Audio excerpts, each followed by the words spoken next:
네.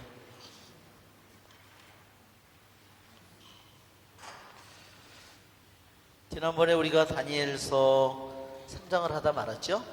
3장.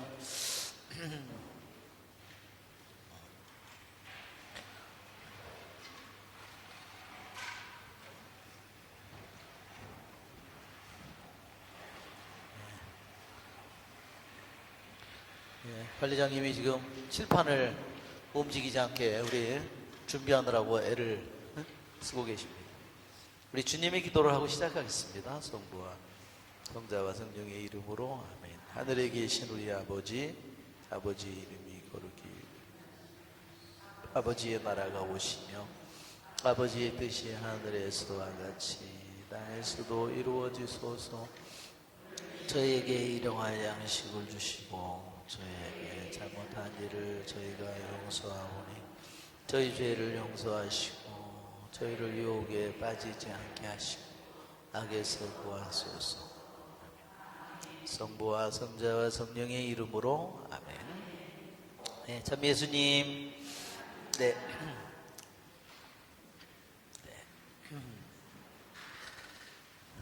우리가 다니엘서 3장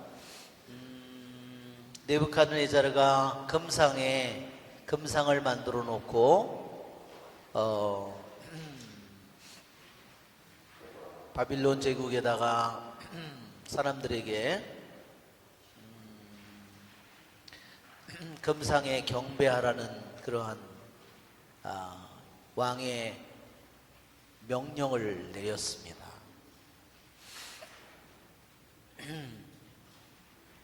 느부갓네자르는 바빌론 제국의 첫 번째 왕이에요. 바빌론 제국이 한 70년 동안 유지됐는데 거기에 첫 번째 왕이기 때문에 그 이전에 아시리아 제국 또 하나 아래쪽에 있는 에집트의 그 두 제국을 물리친 아주 강력한 왕이에요. 우리가 이 느부갓네자르가 그래서 자기가 점령한 수많은 나라들, 종족들 다 언어도 다르지만 그 사람들에게 이 금 신상을 만들어 놓고 악기 소리가 나면 절을 하라는 이 왕의 명령을 내림으로써 국가를 자기 자신이 더욱더 완전히 장악하고 그 사람들을 더 깊이 강하게 그들을 다스리기를 원했습니다. 우리가 이미 공부를 해서 알고 있는 것처럼 우리 다니엘서 1장은 뭐죠? 다니엘이 어떻게 해서 이 느부갓네자르에게 유다가 어떻게 멸망하고 포위당해서 어떻게 멸망하고 어떻게 포로로 끌려가는 그 모습을, 그리고 그 궁궐에 가서 그들이 뭘 해요? 말하자면 궁궐에서 그들이 내시로 교육을 받는 거예요. 그죠? 처참한 모습이에요. 정말, 그렇죠? 가족하고 같이 갔을까요? 어림도 없는 소리죠. 가족은 제 생각에 다 살해당했죠. 그렇죠? 되게 왕에 귀종한 사람들이라면 더욱더 살해당했을 거예요. 그러니까 거기 가서 정말 포로로 그렇게 끌려가서, 그렇지만 내시로 교육을 그들이 받게 되는데 그들은 어때요? 처참한 상태이지만 자기 자신을 율법에 따라서 자기 자신을 더럽히지 않겠다고 어땠어요? 결심했죠? 네. 이게 가장 놀라운 일이에요. 아니 지금 나라도 잃고 성전도 다 불타고 성전도 다 무너지고 가족도 다 완전히 뿔뿔이 흩어지고 다 죽고 남인 나라에 포로로 끌려가 있는 처지에서 남인 나라에 가서 말도 배우고, 그런데 그 마음속에 있는 건 뭐예요? 그런 상태라면 보통 사람들이 자기 목숨을 유지하기 위해서 무슨 짓이든 하기 쉽잖아요. 그죠?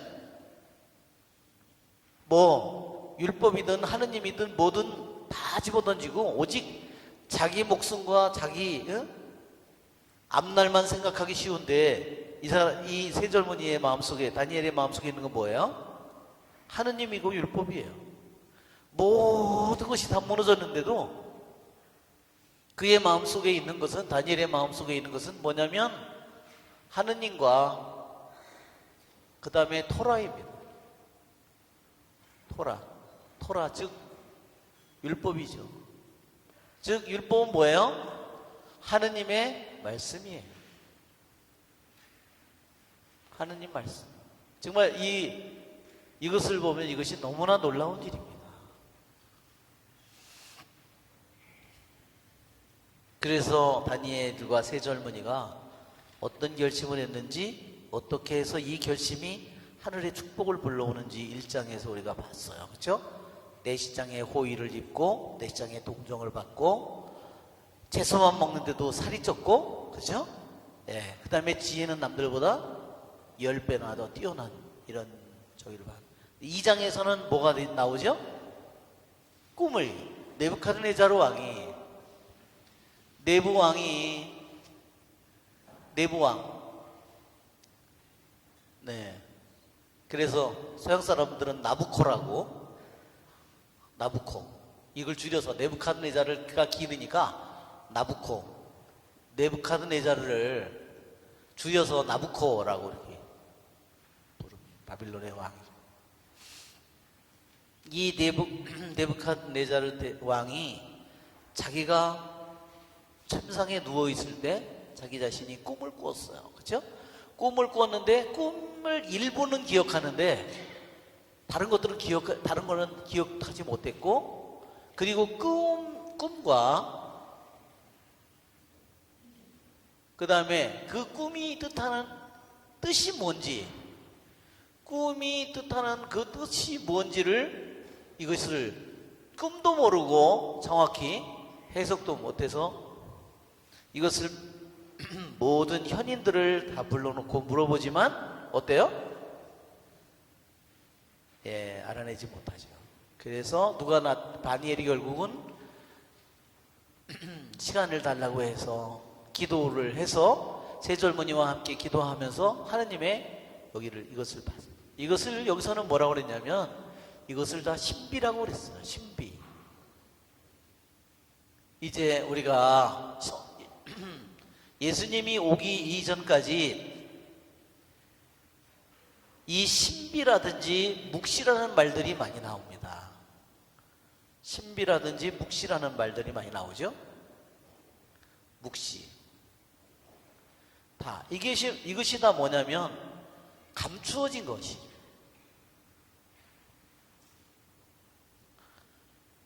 감추어진 것이고, 인간에게는 세상에는 감추어진 것이.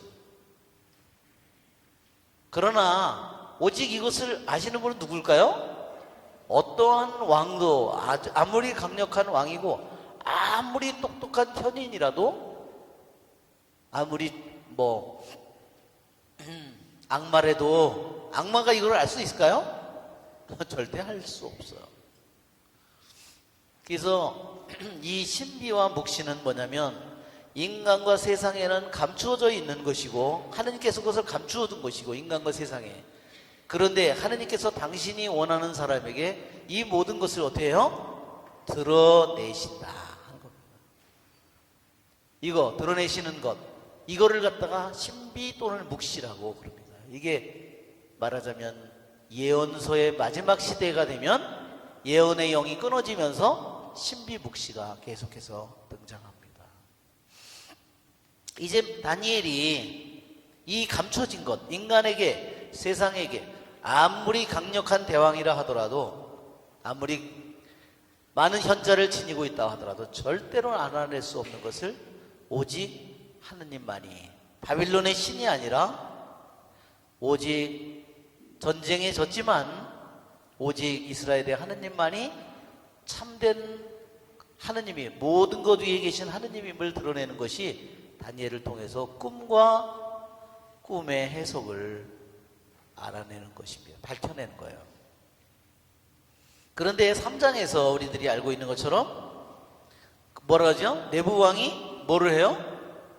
금상을 만들었어요. 자, 여기에 네부왕의 꿈은 뭐였어요? 머리와 팔과 가슴, 그렇죠? 배와 다리, 그렇죠? 이렇게 돼 있는데 이 거대한 상을 봤잖아요. 꿈에. 그런데 3장에서 뭘 만들어요? 모두 다 네부왕이 머리잖아요. 머리. 모두가 이 팔도 다리도 배도 넓적다리도 모든 게 금으로, 완전히 금으로 다 만들었어.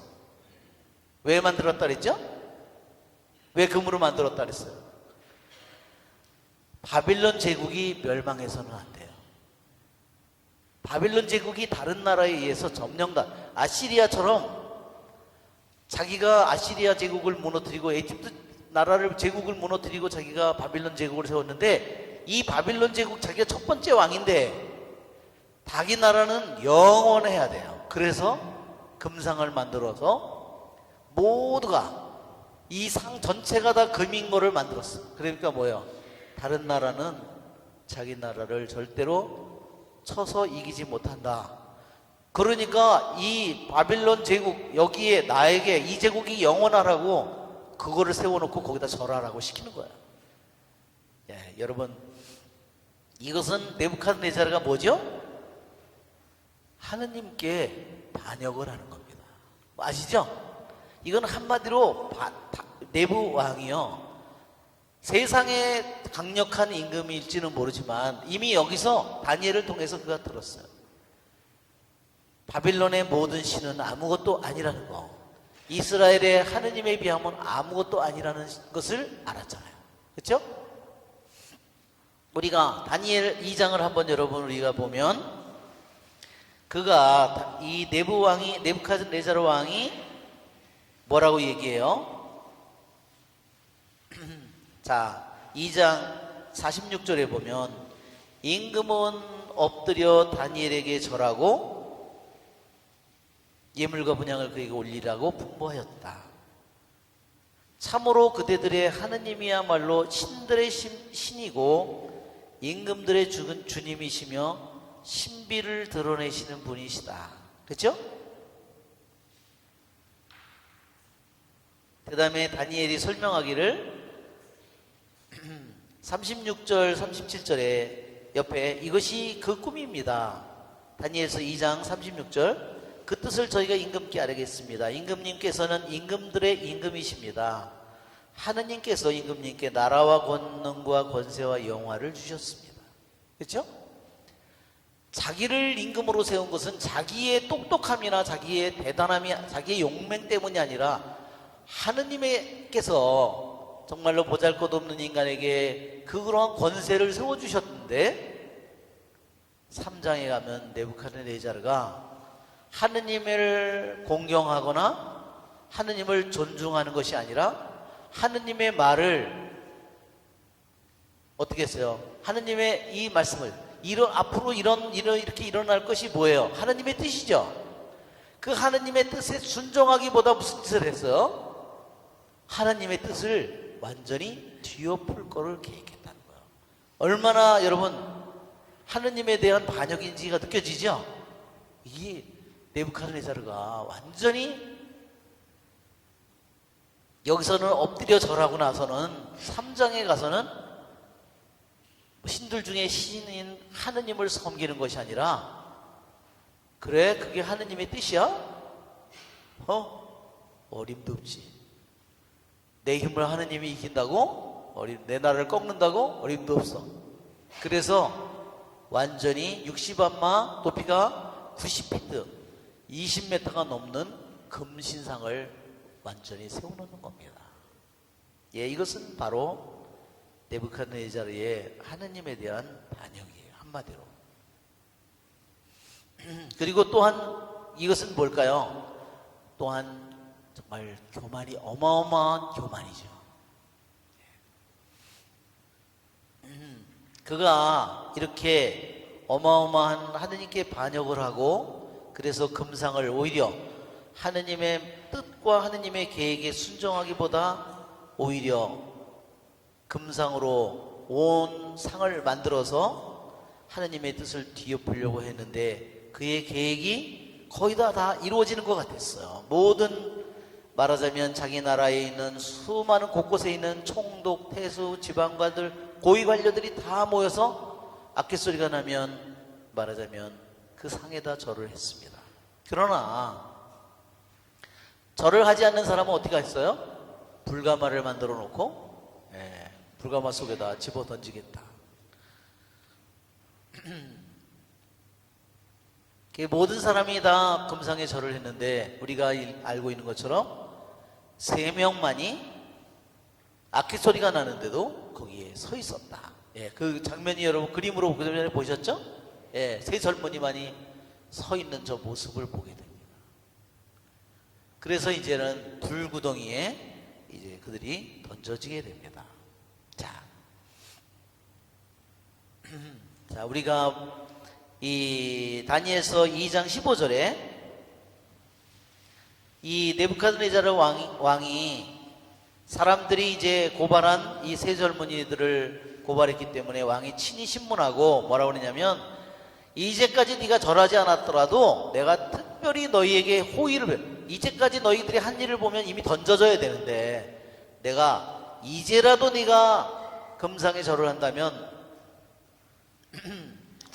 구해주겠다는 거죠. 절을 하지 않으면 그러나 불가마 속에 던져질 것이다.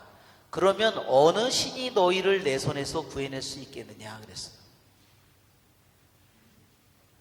이거 지난번에 그랬죠? 이미 네부갓네살 왕은 자기 자신이 이미 다니엘서 2장에서 다니엘을 통해서 다니엘의 하느님만이 이스라엘의 하느님만이 모든 신들 중에 신이라는 것을 그가 알았는데 이제 어느새 그가 그 모든 사실을 잊었다는 겁니다. 그런데 17절 18절 저희가 섬기는 하느님께서 저희를 구해내실 수 있다면 그분께서는 타오르는 불가마 임금님 손에서 저희를 구할 것입니다. 그렇지만 하느님께서 구하지 않는다 하더라도 저희는 임금님의 신들을 섬기지도 않고 임금님께서 세우신 금상에 절하지도 않을 터이니 그리 아시기 바랍니다.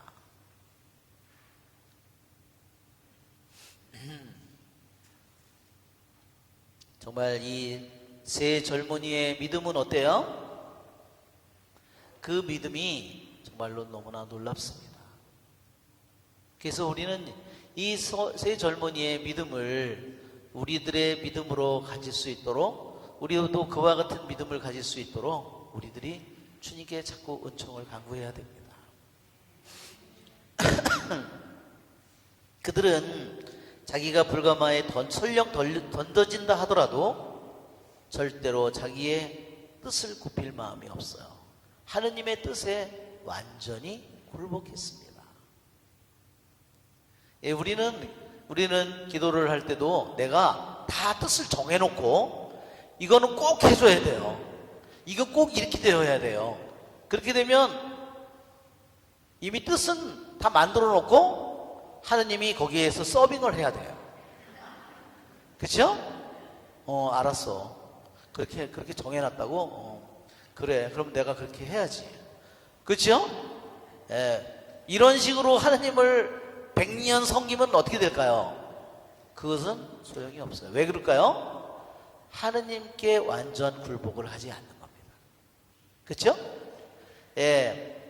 주님께서 말씀하셨듯이 제 뜻대로 하지 마시고 아버지의 뜻대로 하소서 당신께 완전히 의탁하지 않는 한 그분과 하나가 될 수는 없어요. 자, 네부갓네자르는 노기로 가득 차서 3 젊은이를 집어던졌습니다. 자, 여기에 교부들은 이런 얘기를 했어요. 이것은 정말 22절을 보면 그들을 묶어서 던졌다고 그랬는데 임금이 명령이 급박한 데다가 가마가 매우 뜨거웠으므로 사드락과 메삭과 아벳느고를 들어올렸던 사람들이 불꽃에 들어올린 사람은 타 죽고 불스카마 속으로 던져진 사람들은 시원한 바람 속에서 거닐고 있고, 그렇죠? 예, 너무너무 놀라운 일이잖아요. 이번에도 성령 안수식 날 많은 사람들이 여기 나와서 증언할 때 바람 부는 듯한 소리가 들렸다고 그랬어요. 그렇죠? 그 바람이 바로 성령의 바람이죠.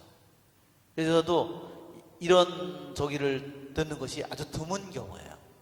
그날 성령의 바람이 여기에 와서 우리, 그죠? 아버지의 약속을 예수님께서 기다려라 그러죠? 그들이 사도행전 2장에 9일 기도를 한 다음에 뭐예요? 그들이 그 집안에 모여서 기도를 하고 있는데 갑자기 하늘에서 거센 바람 부는 듯한 소리가 들려오더니 이 바람이 막 휘몰아치죠? 이게 뭐예요? 이게 성령의 바람이에요. 그러면서 어떻게 하죠? 불혀 모양의 혀들이, 불꽃 모양의 혀가 내려오면서, 그쵸? 그들이 성령으로 가득 차서 말을 하기 시작했다고 했습니다. 예. 그래서 우리 여기에 이것을 교부들이 왜 기적 중에 기적이라고 하냐면, 불가마가 제일 안이 뜨겁고 밖에 있는 그래도 괜찮은데 밖에 있는 사람은 타 죽었고 안에 있는 사람은 타 죽지 않았다. 이게 정말 기적 중에 기적이라고 했습니다. 말이 안 되죠? 네.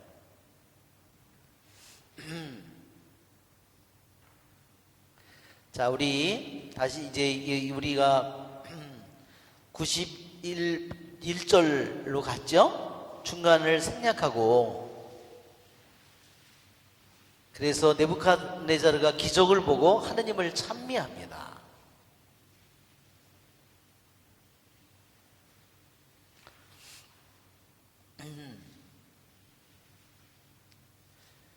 자, 그래서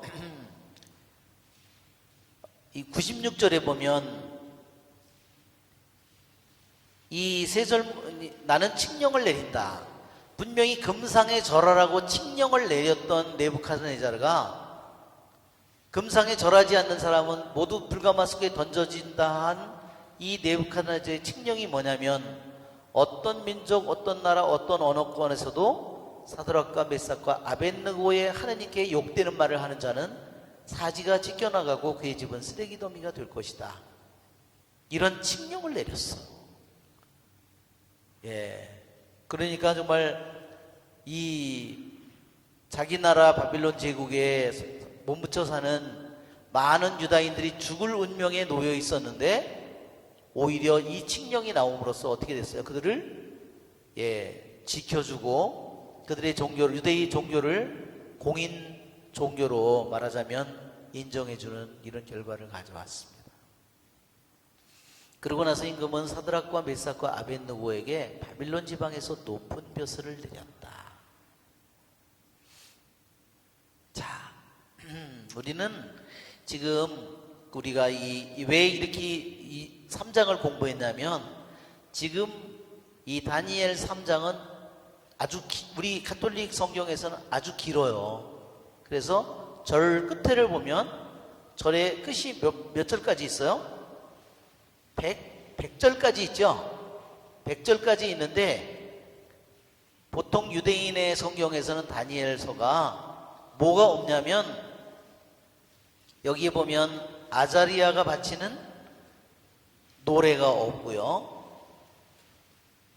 그 다음에 주님의 천사가 불가마에 내려온다는 46절부터의 부분도 없고 51절부터 그 다음에 찬미의 노래 거기서부터 찬미의 노래 90절까지가 없고 91절부터 이어집니다. 그래서 우리가 먼저 그 부분을 공부했습니다. 자, 첫 번째로 이제 우리들이 여기서 주목해야 될 부분은 뭐냐면 이 네부카드네자르 왕이 한 이 모든 역사적인 사건, 많은 사람들이요, 이 다니엘서가 실제로 역사적으로 일어났던 사건이라는 것을 부정하는 사람들이 되게 많다는 겁니다. 왜 그럴까요, 여러분? 이 다니엘서에 1장, 2장, 3장 이런 이 여기에 나오는 이 모든 내용들을, 다니엘서에 나오는 내용들을 실제 역사적인 사건이다, 실제 일어난 사건, 실제 사건이라는 사실을 부인하려고 하는 사람들이 너무 많아요. 성경학자들 중에서도 너무나 많습니다. 그것은 그냥, 그러면 뭐가 될까요? 이게 모든 게 다 이솝 막 꾸며낸 이 얘기예요. 창작된 이야기예요. 여러분 그러면 뭐가 될까요? 그러면 한번 생각해 보세요. 다니엘이 꿈을 해석한 것, 그것은 뭐죠? 앞으로 일어날 역사의 사건, 그 모든 것을 하느님이 알고 있다는 것을 부인하고 싶은 거예요. 뜻이 뭔지 알겠죠? 왜 많은 성경학자들 중에, 많은 그렇게 성경을 공부한 많은 사람들이 이 다니엘서가 실제 사건을 기록한 것이라는 걸 왜 부인하려고 하냐면, 하느님이 바빌론 제국 다음에, 아시리아 제국 때 바빌론, 그 다음에 페르시아, 마케도니아, 그리스, 로마, 그 제국이 일어날 거를 하느님이 미리 알고 있었다고? 말도 안 돼. 이렇게 생각하는 거야. 이 미친놈들이죠? 그게 무슨 정신일까요? 그것은 인간의 지혜예요. 인간의 지혜. 정말 기가 막힌 겁니다.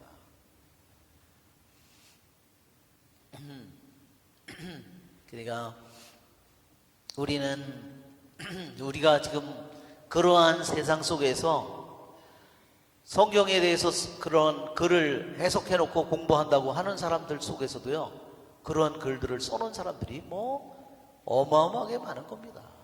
그런 사람들이 계속해서 사람들을 가르치고, 그러면 어떻게 해요? 자기가 이성적으로 받아들일 수 있는 부분만을 받아들이고 나머지 부분들은 다 XXX 치도록 만드는 겁니다.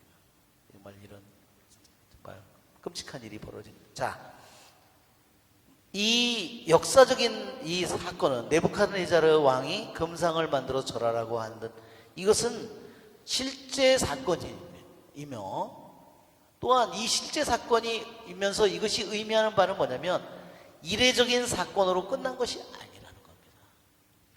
이 사건은 분명히 우리들이 살고 있는 세상에도 어때요? 돈을 섬기는 사람들이 얼마나 많아요. 가정에서 신자들이 공부가 최고다, 인류대학이 최고다, 그렇게 가르치는 사람들이 너무나 많아요. 부모들이, 신자들이. 이렇게 금상을 숭배하는 일들이, 이게 이례적인 사건이 아니라는 겁니다. 이것이 과거의 한 실제 사건이지만 이 사건은요, 예언적이라는 겁니다. 이게 소름 끼치는 거예요. 즉 예언적이라는 것은 뭐냐면요, 이 사건은 우리들이 살고 있는 이 세상에서 끊임없이 일어나고, 우리들이 마지막 때가 될 때 더욱더 이 금상에 절하라는 이 일이 더욱더 많아질 거예요. 온 세상에 가득할 거라는 거죠. 그때 인자가 다시 올 때 믿음을 찾아볼 수 있겠느냐 이렇게 얘기할 만큼, 그렇게 여기 봐요. 3명 말고는 나머지 다 절을 하잖아요. 그러니까 이 사건은 다니엘서의 3장의 이 네부카드네자르가 내린 명령, 너희들이 이렇게 금상에 절하지 않으면 너희들을 불가마 속에 던지겠다, 너희들을 죽여버리겠다는, 이것은 실제 사건인 동시에 예언적인 의미를 이미 담고 있다는 거예요. 여러분 어때요? 이것이 요한묵시록에 가면 다시 나오는 겁니다.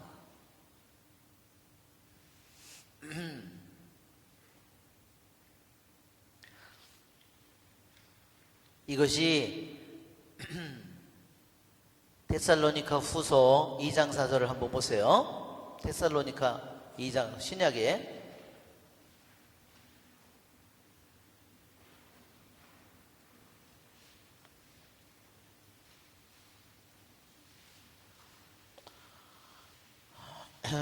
에베소서 2장 4절. 신이라고 일컬어지는 모든 것과 예배의 대상이 되는 것들에 맞서 자신을 그보다 더 높이 들어올립니다. 3절부터 누가 무슨 수를 쏘든 여러분은 속아 넘어가지 마십시오. 먼저 배교하는 사태가 벌어지고 무법자가 나타나야 합니다. 멸망하게 되어 있는 그 자는 신이라고 일컬어지는 모든 것과 예배의 대상이 되는 것들에 맞서 자신을 그보다 더 높이 들어올립니다. 그리하여 신으로 자처하며 하느님의 성전에 자리 잡고 앉습니다. 자, 내가 여러분 곁에 있을 때 이에 관하여 이야기한 것을 여러분도 기억하고 있지 않습니까? 여러분도 알다시피 지금은 어떤 것이 그자를 자처하고 있지만 그자는 자기 때가 되면 나타날 것입니다. 사실 그 무법의 신비는 이미 작용하고 있어야 합니다. 자, 8절. 그 무법자가 나타날 터이지만 주 예수님께서는 당신의 입김으로 그자를 멸하시고 당신 재림의 광채로 그자를 없애버리실 것입니다. 그 무법자가 오는 것은 사탄의 작용으로 그는 온갖 힘을 가지고 거짓 표정과 이적을 일으키며 멸망할 자를 상대로 온갖 불의한 속임수를 쓸 것입니다.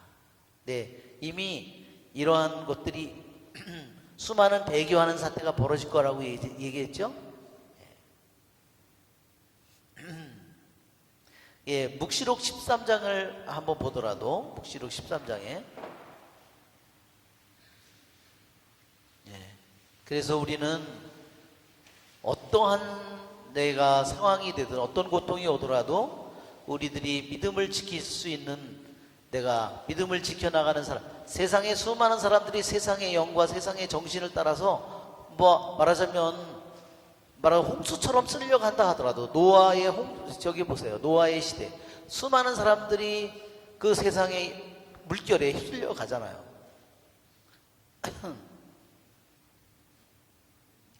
(8절에도) 자 5절에도 그 짐승에게는 또 큰 소리를 치고 하느님을 모독하는 말을 하느님이 주어졌습니다. 그리고 42달 동안 활동할 권한이 주어졌습니다. 그리고 짐승은 입을 열어 하느님을 모독하였습니다. 그분의 이름과 그분의 거처 하늘에 거처하는 이들을 모독하였습니다. 그 짐승에는 성도들과 싸워 이기는 것이 허락되었고 또 종족과 언어와 민족을 다스린 권한이 주어졌습니다. 세상 창조 이래 땅의 주민들 가운데 살해된 어린 양의 생명의 책에 이름이 기록되어 있지 않는 자들은 모두 그에게 경배할 것입니다.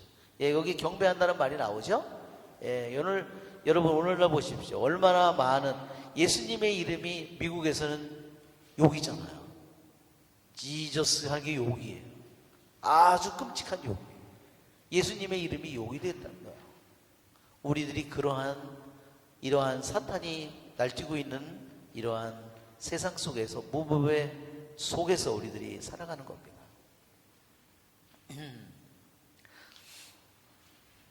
예, 이미 그러니까 이와 같이 이미 사탄이 적그리스도가 이미 우리들이 살고 있는 세상에서 물질로 돈으로 성공으로 얘기합니다. 예, 여러분 한번 얼마나 끔찍한 일인지 한번 생각해 보세요. 제가 정말 어떤 우리들이 부모가 공부가 최고다 그렇게 가르치잖아요. 만약에 그 아이가 너무 머리가 좋아서 우리나라의 최고 인류대학을 들어갔다고 해보세요. 그리고 최고 인류대학에 법대를 들어갔다고 생각해 보세요. 그런데 고시는 통과를 못했어요. 그러면 어떨까요, 그 사람은? 하느님께서 자기에게 좋은 머리를 준 거를 감사하면서 살아갈까요? 한번 생각해 보세요. 자기가 그렇게 공부를 잘하는 것 때문에 얼마나 교만해졌을 거고, 그 다음에 자기가 고시를 패시 못한 것 때문에 얼마나 세상과 제도를 원망하고 나라를 원망하고, 그쵸? 얼마나 생각해 보세요. 이거 끔찍한 저주예요. 우리들이 하느님께서 우리에게 아무리 많은 것을 준다 하더라도 여러분 한번 생각해보세요. 재벌 많은 재산을 물려받았는데 그거 가지고 진짜 그 가족끼리 형제들이 어떻게 되겠죠? 사이좋게? 감사를 할까요? 아니요.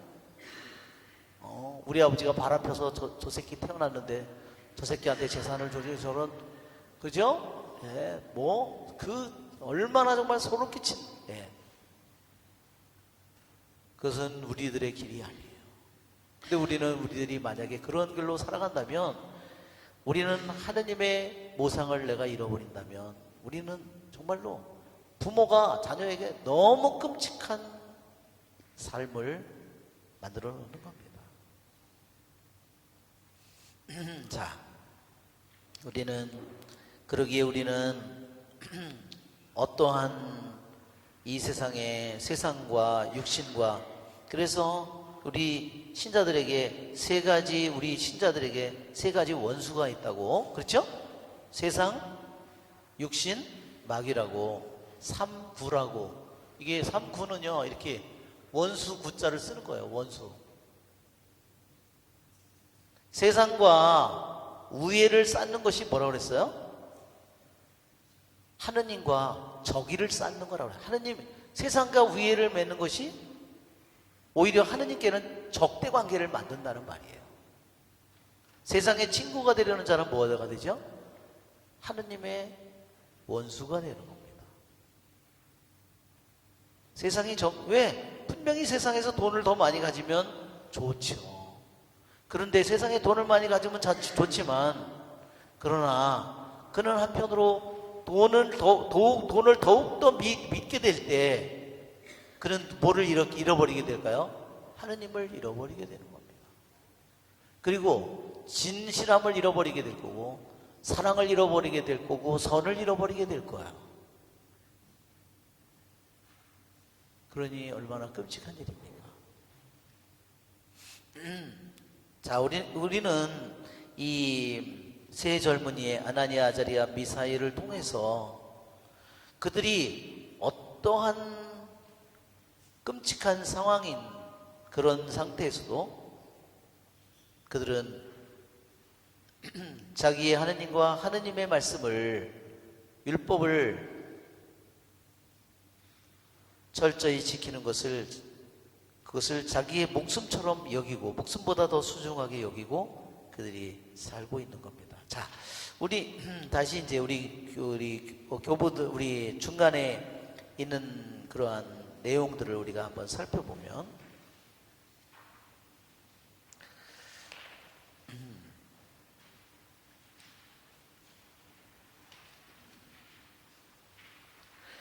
먼저 아자리아의 노래가 나오죠.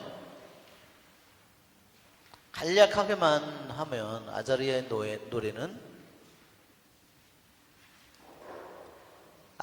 노래는요 24절부터 우리 나오죠. 그런데 이 아자리아의 노래는요 세 부분으로 이루어져 있습니다.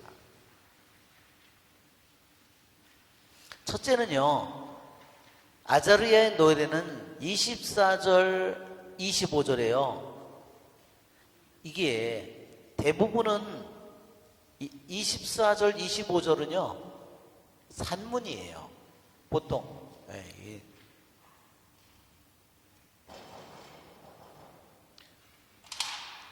24절, 25절은 산문, 그냥 그 다음에 26절부터 이것은 뭐냐면 시예요. 이건 뭐냐면 이것은 아자르야가 하느님께 바치는 찬미의 노래예요. 여러분 찬미의 노래를 할 때는 우리가 아무래도 시로 하는 게 더 맞죠? 예. 여러분도 찬미할 때 그냥 말하는 것보다 당신은 좋은 분이에요. 이렇게 당신은 힘 있는 분이죠. 이렇게 하는 것보다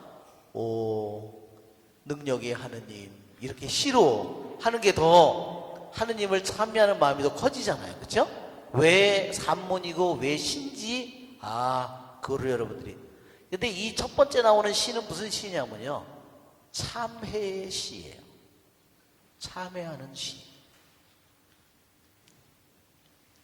자, 우리가 한번 26절부터 24절부터 우리가 한번 읽어볼까요? 그러나 그들은 하느님을 찬송하고 주님을 찬미하며 불안 가운데를 거닐었다. 그리고 아자르야는 불안 가운데 우뚝 서서 입을 열어 이렇게 기도하였다. 주 저희 조상들의 하느님 찬미 받으소서. 칭송 받으소서. 당신의 이름은 영원히 영광 받으소서. 저에게 하신 모든 일마다 당신께서는 의로우시고 당신께서 하신 일은 모두 진실하며 당신의 길은 다 올바릅니다. 당신의 판결은 모두 진실입니다. 그 모든 것을 저희에게 저희 조상들의 거룩한 도성 예루살렘에 내리실 적에 당신께서는 진실하게 판정하셨습니다.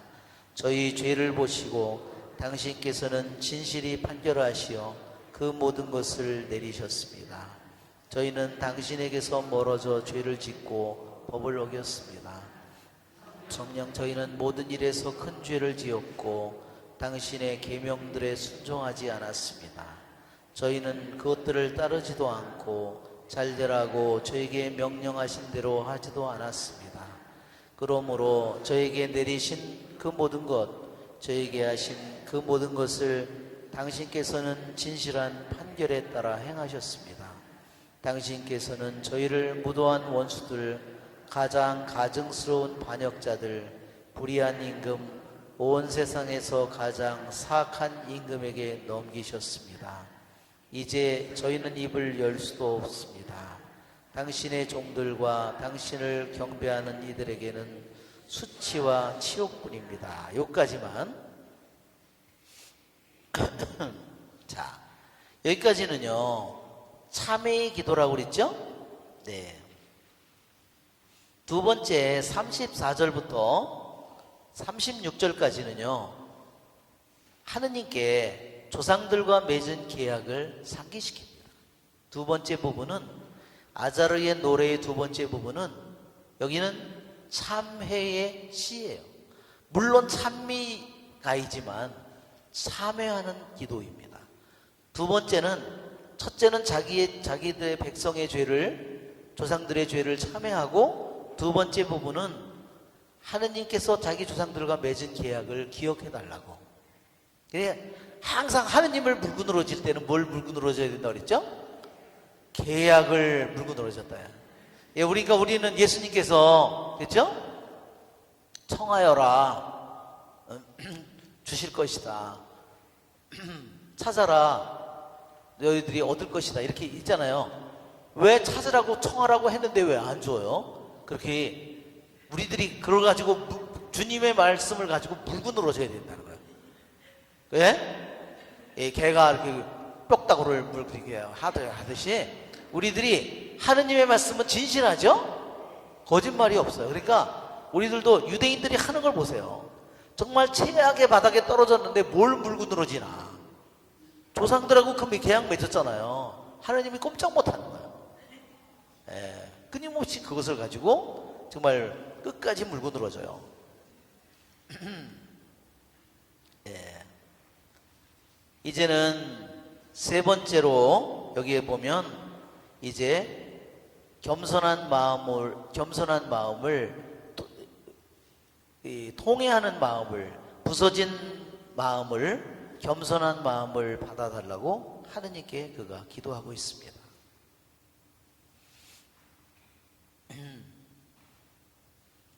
그리고 마지막으로 그 하느님께 당신의 자비를 보여달라고 간청하고 있습니다. 이게 제가 지금 나눈 것은 물론 네 부분으로 나누어 놨는데 그래서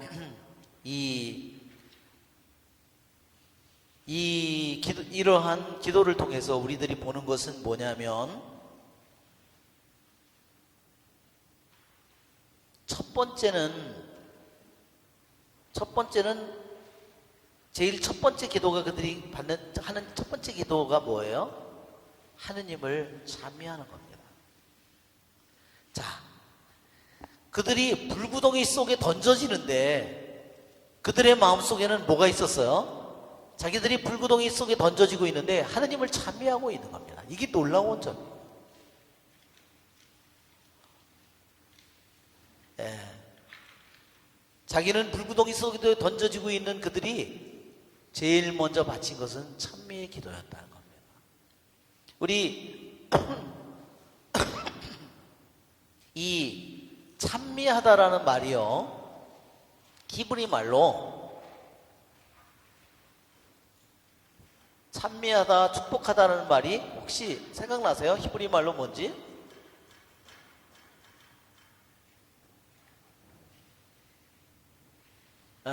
그걸로 하면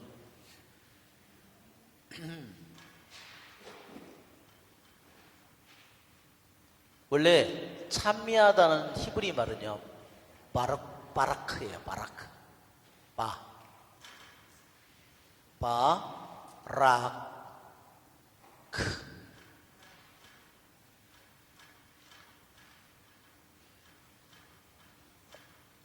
그런데 이 말은요, 두 가지 뜻을 가지고 있어요. 바라크.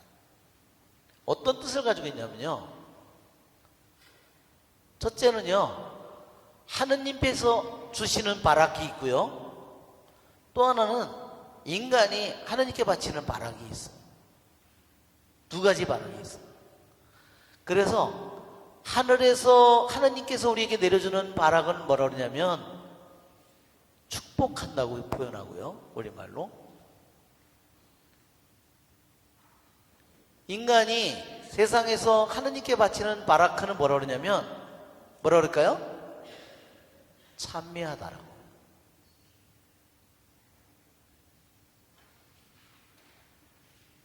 그러니까 여러분 한번 보세요.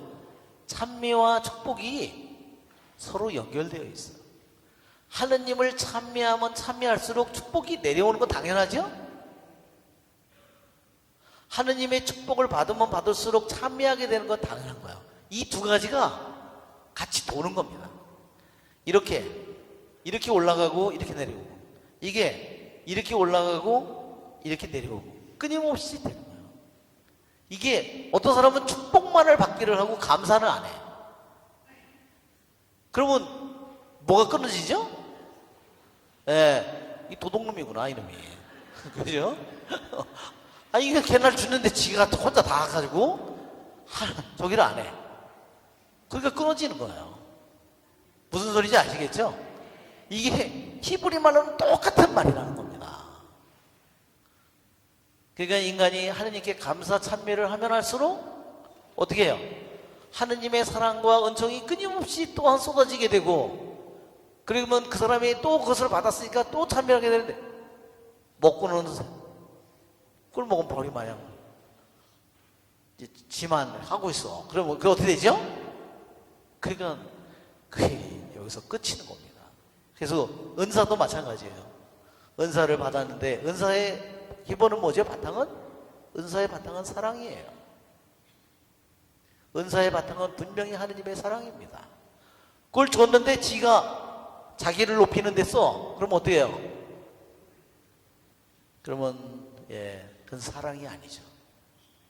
그래서 그게 독이 되는 겁니다. 자, 그들이 첫 번째 그들이 바친 기도가 찬미였다는 거, 그것은 너무나 놀라운 일입니다. 그래서 저희 주조상들의 하느님 찬미 받으소서, 칭송 받으소서. 당신의 이름은 영원히 영광 받으소서. 저에게 하신 모든 일마다 당신께서는 의로우시고 당신께서는 하신 일은 모두 진실하며, 왜 그렇게 하죠? 당신이 저희를 이 불 속에 집어 던진 것은 의롭다는 거예요. 진실하다는 거예요. 왜 그렇게 얘기할까요? 왜? 우리 아버지, 할아버지, 우리 조상들이 당신과 맺은 계약을 짓밟고 죄를 지었기 때문에 우리가 나라가 계약대로, 신명기 28장에 나온 계약대로 우리가 저주를 받고 땅을 잃어버리고, 그쵸?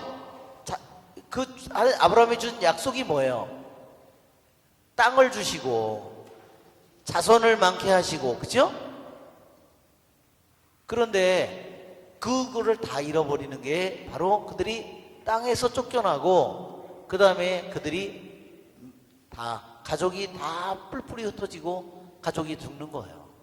그것이 바로 하느님의 약속이 말하자면 계약이 그대로 이루어진 겁니다. 그러니까 여기에 저희들이 지금 이 나라에 끌려온 것도 당신께서는 그 모든 일도 나라가 우리가 망한 것도 당신께서는 의롭다는 거예요. 당신이 하신 그 모든 일이 진실하다는 겁니다. 당신의 그래서 뭐예요? 당신의 판결은 모두 진실입니다. 그렇죠? 그들이 어떻게 했어요? 그 나라 땅에서 수많은 우상을 섬기고 번영이 최고다. 나라가 물질이 최고다. 아시리아든 바빌론이든 에집트든 아부를 잘해서 그 사람들 속에 있으면 그러면서 아부를 하니까 결국은 어떻게 돼요? 거기에 가 있던 사람들이 가서 뭘 가져왔어요? 에집트의 신을 가서 공부한 애들이 가서 데려왔죠? 아시리아에 가서 하는 애들이 뭘 가져왔어요? 아시리아의 신을 가져왔죠. 그리고 귀족들이고 이 사람들이 그런 걸 하니까 어떻게 돼요? 나라가 우상의 나라가 되어버리는 겁니다. 그 모든 것을 저희 조상들의 거룩한 도성 예루살렘에 내리실 적에 당신께서는 진실하게 판정하셨습니다. 그건 뭐를 얘기하냐? 우리가 네부갓네살에게 포위를 당해서 완전히 멸망한 그것은 불을 타게 하고 나라가 멸망하게 한 그것은 당신의 진실한 판결이었다는 겁니다. 왜? 저희 죄를 보시고 당신께서는 진실히 판결하시어 그 모든 것을 내리셨습니다. 저희는 당신에게서 멀어져 죄를 짓고 법을 어겼습니다. 정녕 저희는 모든 일에서 큰 죄를 지었고 당신 계명들에 순종하지 않았습니다.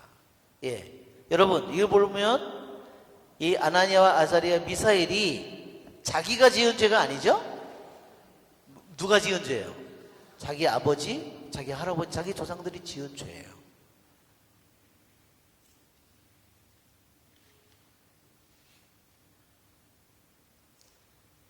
정말로 이 세 젊은이의 이 참회의 기도가 하느님의 마음을 움직였다는 겁니다. 이것이 젊은이들이 가지고 있는 마음이었다는 거예요. 왜?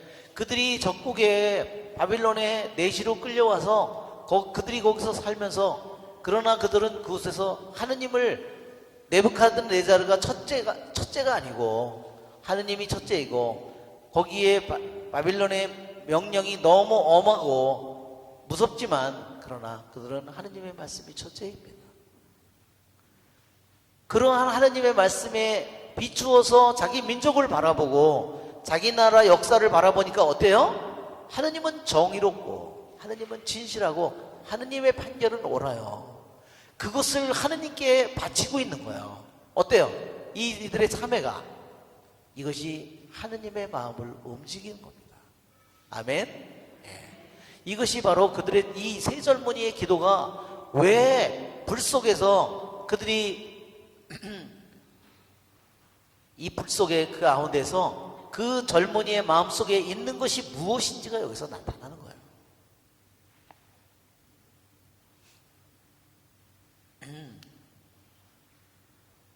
당신의 계명들에 순종하지 않았습니다. 저희는 그것들을 따르지도 않고 잘되라고 저게 명령하신 대로 하지도 않았습니다.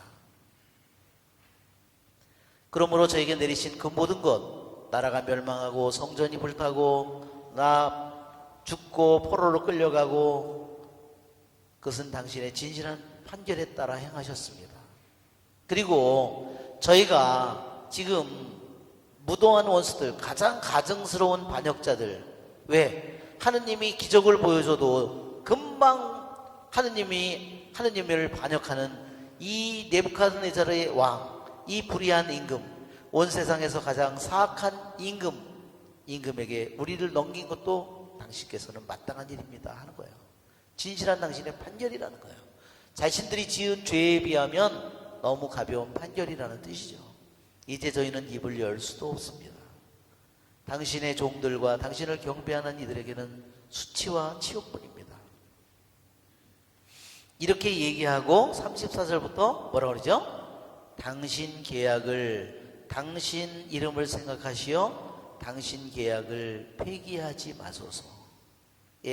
구약 성경에 크게로는 7가지 계약이 있다고 그랬죠?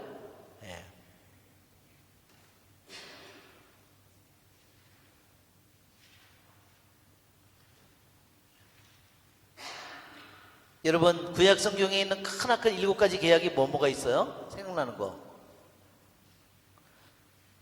아브라함과 맺은 계약이 있죠? 또 누구와 맺은 계약이 있어요? 노아와 맺은 계약이 있어요. 또 다윗과 맺은 계약이 있어요. 또 예, 제일 중요한 계약이 빼졌잖아요. 모세의 계약이 빠졌잖아요. 예, 제일 중요한 계약이 모세의 계약. 또 무슨 계약이 있죠? 또 예레미야와 맺은 계약이 있죠. 그렇죠? 또 무슨 계약이 있어요? 또 아담과 맺은 계약이 있어요. 창세기에. 그렇죠? 모든 것은 다 따먹되. 그렇죠? 동산 한가운데 있는 열매만은 먹지 말라. 호세아 6장을 한번 여러분 펴보세요. 호세아.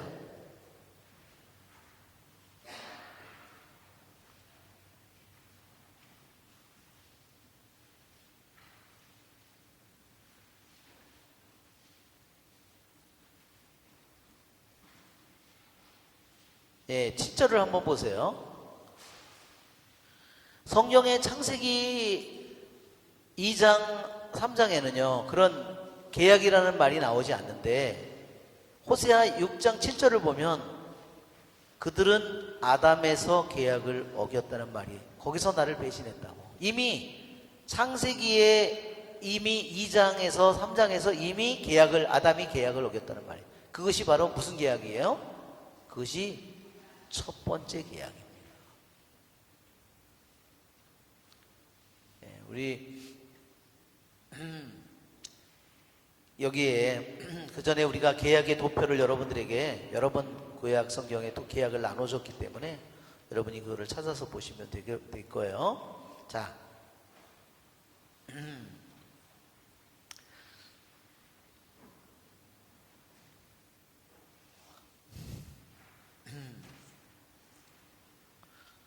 특히 여기 보면 당신의 벗 아브라함, 당신의 종 이삭, 당신의 거룩한 사람 이스라엘. 이건 야곱이죠? 이스라엘 보시오. 저에게 당신 자비를 거두지 마소서. 예. 아브라함과 맺은 계약이 이삭에게 아들에게도 그대로 가고 갱신이 되고, 말하자면 아브라함과 맺은 계약이 다시 이삭의 아들 야곱에게도 그대로 계속되죠? 아브라함과 맺은 계약은 두 가지 종류가 있다 그랬어요. 하나는 조건적인 계약이 있고 하나는 무조건적인 계약이 있다고 그랬어요. 십계명은 조건적인 계약인가요? 무조건적인 계약인가요? 십계명은요, 조건적인 계약이에요. 왜? 왜냐하면 그들이 그 계명을 지키면 축복이 있지만 계명을 지키지 않으면 어떻게 되죠? 저주가 내려요. 그렇지만 하느님께서 아브라함과 맺은 계약은 어때요? 그것은 무조건적인 계약이에요. 벌이 없어요, 거기에는.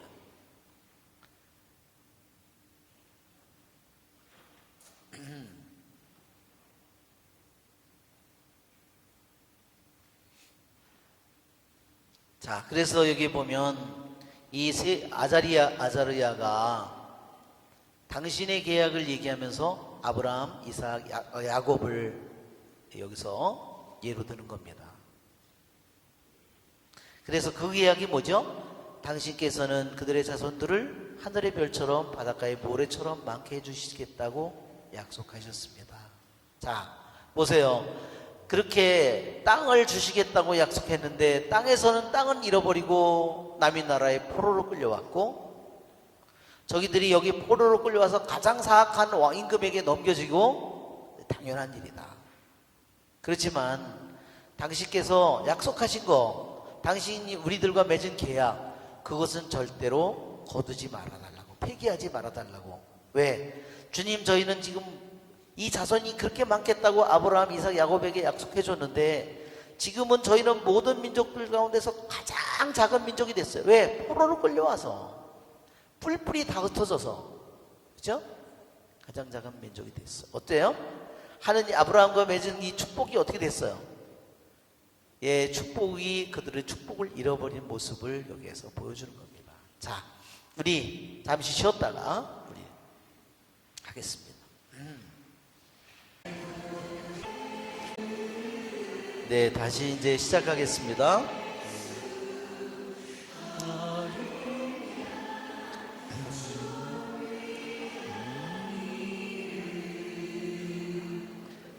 우리 다니엘, 우리 지금 38절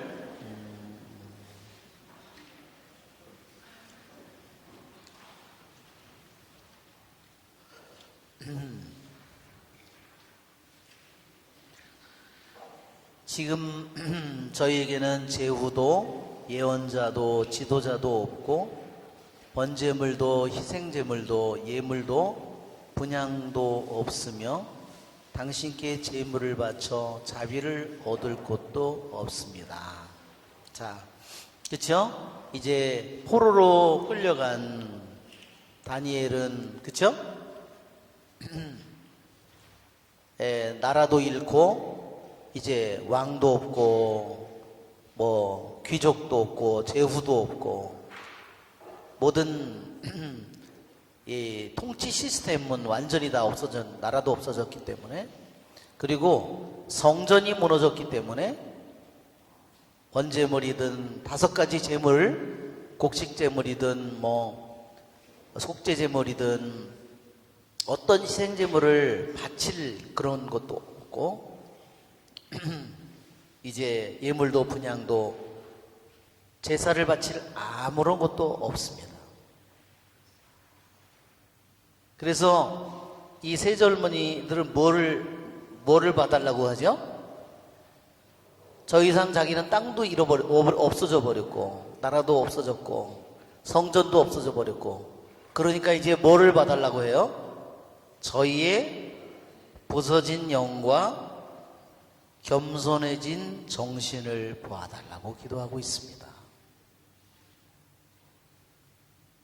예, 정말 이 기도가 정말 하느님의 마음을 움직이는 그러한 기도인 것 같습니다. 그렇죠?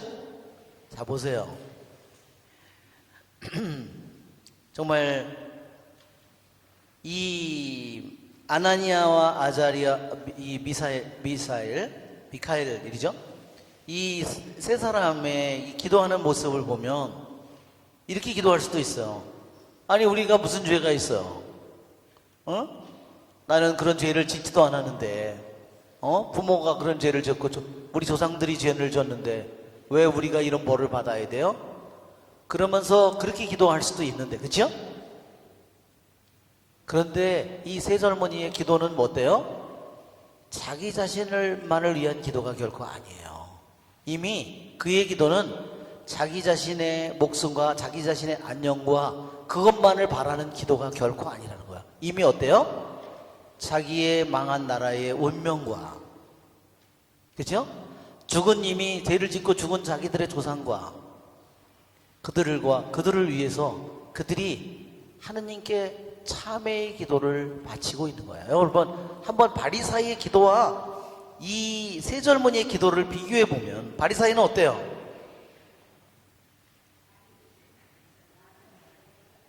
저는 일주일에 2번이나 단식하고 11조를 바치고, 그렇게 기도하잖아요. 그렇죠? 그렇지만 그거는 맞는 말이에요. 분명히 그는 다른 셀이나 창녀나 이런 사람들보다 더 한편으로 그런 면에서 훌륭하게 살았지만, 바리사이의 기도는 문제가 뭘까요? 바리사이는 분명히 그런 면에서는 맞아요. 다른 우리들이 보면 다른 사람들과 비교해 보면 그는 그 사람들보다 나아. 그렇죠?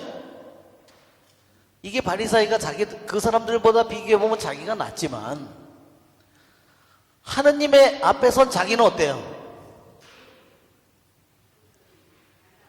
이 사람보다 자기가 잘난 점은 얘기하지만 하느님 앞에 선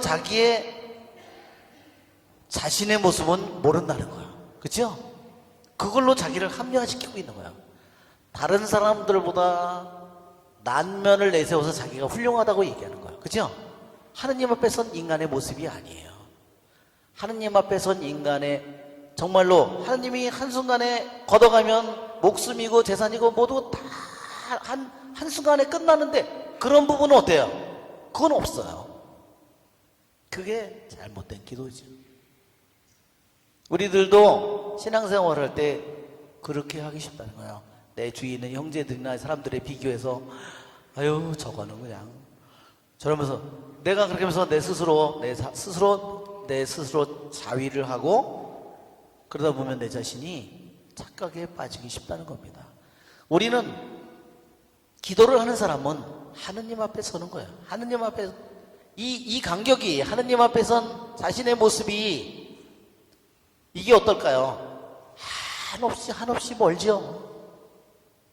이 간격은 끝이 없죠. 저 간격은 뭐죠? 저 간격은 오로지 하느님의 자비고 하느님의 사랑이죠. 이거는 잃어버리고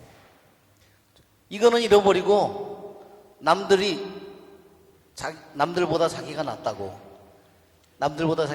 이것만 이렇게 되면 어떻게 되죠?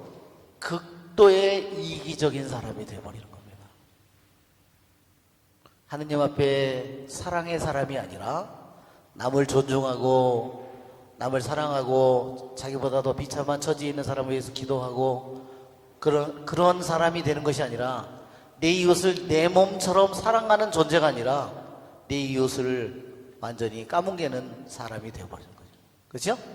이 바리새인가 내 이웃을 내 몸처럼 사랑할 수 있어요? 그렇게 되면 이 사람은 못 견뎌요. 이 사람보다 자기가 나아야 돼. 그렇죠? 이게 비극이에요. 여기에 새 젊은이의 영혼은 자기 잘못한 자기들의 나라와 조상들과 그 모든 사람들을 위해서 대신 간구하는 거야. 그렇죠? 부서진 영혼, 겸손해진 정신. 여기는 뭐라냐면요, 부서진 영이라고 돼 있어요. 원래는 부서진 영. 그리고 또 하나는 뭐냐면 겸손해진, 하나는 영이고요, 하나는 혼이에요. 우리말로는 여기에 부서진 영혼, 겸손해진 정신이라고 번역을 했지만 더 정확하게 이 말을 글자 그대로 우리들이 번역하면 하나는 스피릿이고요, 하나는 소울이에요.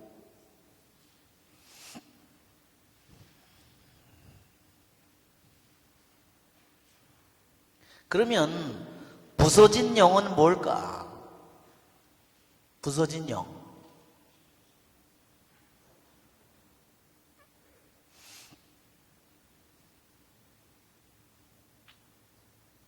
그리고 낮아진 혼은 무엇일까? 여러분, 시편 51편에 보면 다윗이 밧세바와 간음을 하고, 그렇죠? 한번 시편 51편을 우리 한번 통해의 시편이라고, 대표적인 통해의 시편이죠?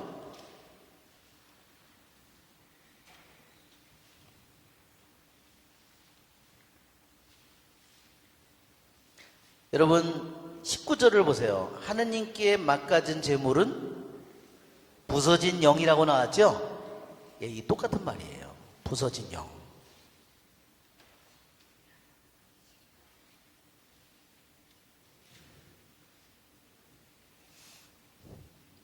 (51편) 19절 하느님께 맡겨진 재물은 부서진 영. 네, 다윗이 지은 죄는 뭔가요? 자기 부하 장수의 아내를 데려다가 간통을 하고, 간통을 했는데 그날 또 이 여자가 임신을 했어요. 그러니까 어떻게 해요? 그거를 알까봐, 밝혀질까봐 두려워서 잠을 재우려고 전쟁터에 있는 부하를 불러다가 계속 술도 먹이고 집에 가서 자라고 그랬는데도 궁궐에서 잤잖아요. 그죠? 결국은 나중에 전쟁터에 보냈다가 몰래 후퇴해버려가지고 죽여버렸습니다. 자, 부서진 영이 무엇일까? 여러분, 우리는 그 사무엘기의 다윗의 모습을 보게 되는데, 이 사무엘기를 보면요, 사무엘기 1권은 상권은 누구에 대한 얘기냐면 사울 왕에 대한 얘기고, 사무엘 하권은 다윗에 대한 이야기인데요. 사무엘 하권이요, 특징이 뭐냐면 다윗이 간통을 하면서부터 다윗의 나라가 추락하는 겁니다. 다윗이 간통을 하기 전까지 다윗의 나라가 번성해요. 여기 사무엘 여러분 하권을 한번 보시면,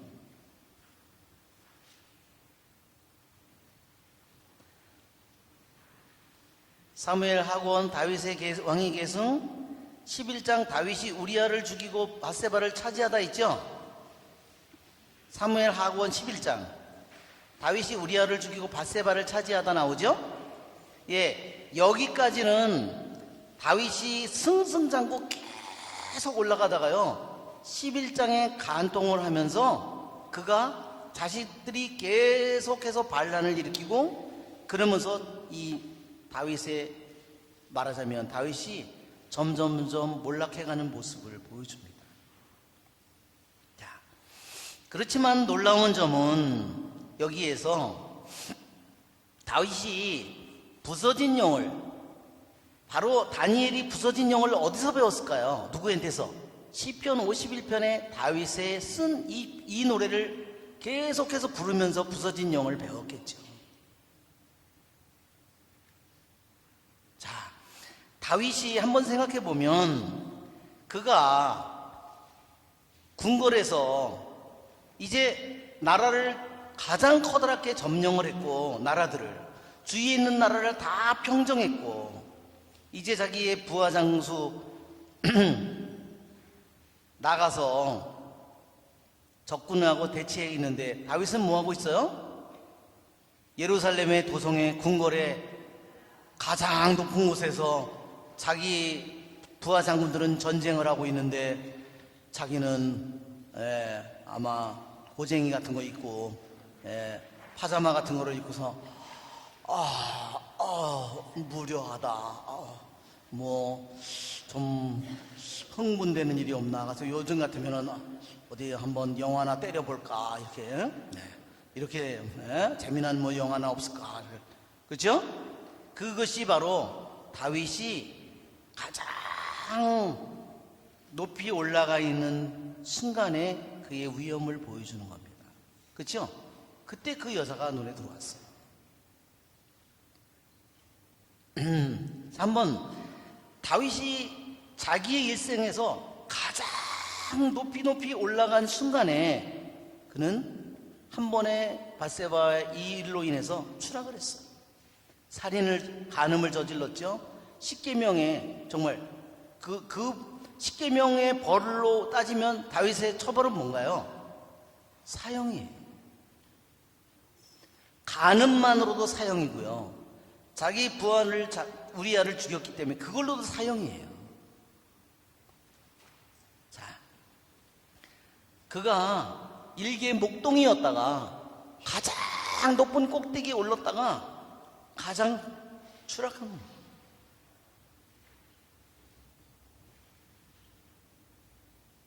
하느님이 자기를 죽여도 백성들이 자기를 죽어야 된다고 얘기한다면 자기는 할 말이 아무것도 없어요.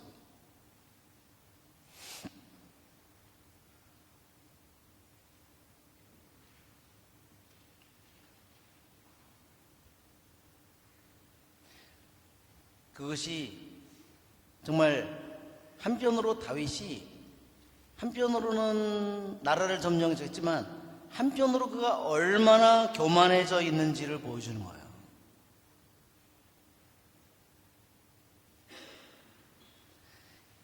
여기 있는 다윗의 모습은 세상의 눈으로는 너무나 영광스러운 모습이지만, 여기에 추락해 있는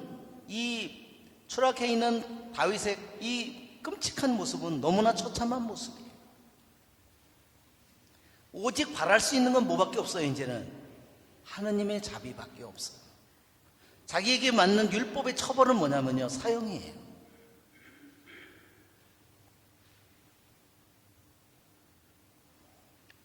아무것도 자기가 할 수 있는 게 아무것도 없어요. 오직 뭐만 있어요. 오직 자기에게 있는 것은 하느님으로부터 자기에게 있는 자비예요. 자비밖에. 이 무한한 간격을 그는 여기서 느꼈을 거예요. 왜? 자기가 얻을 수 있는 것은 이제 생명도 나라도 왕국도 모두 아무것도 자기 게 아니에요. 그렇죠? 율법에 자기가 어떻게 앞으로 백성을 다스릴 거예요. 자기가 무슨 율법을 내세워서 백성을 다스릴 거냐고요. 그는 오로지 하느님만의 자비를 바라고. 이게 부서진 영이에요. 자기 건 아무것도 없는 겁니다. 자기가 쌓은 전공, 자기가 이루는 업적, 모든 거 아무것도 아닌 것이 되어버렸어요. 이제 오직 그가 바라는 것은 자기는 사형을 받아야 될 마땅한 영혼인데 왕권도 잃고 나라도 모든 것을 잃고 사랑하는 자식도 부인도 잃고 모든 걸 이제는 단 한 가지 뭐냐, 하느님의 자비밖에 없어요.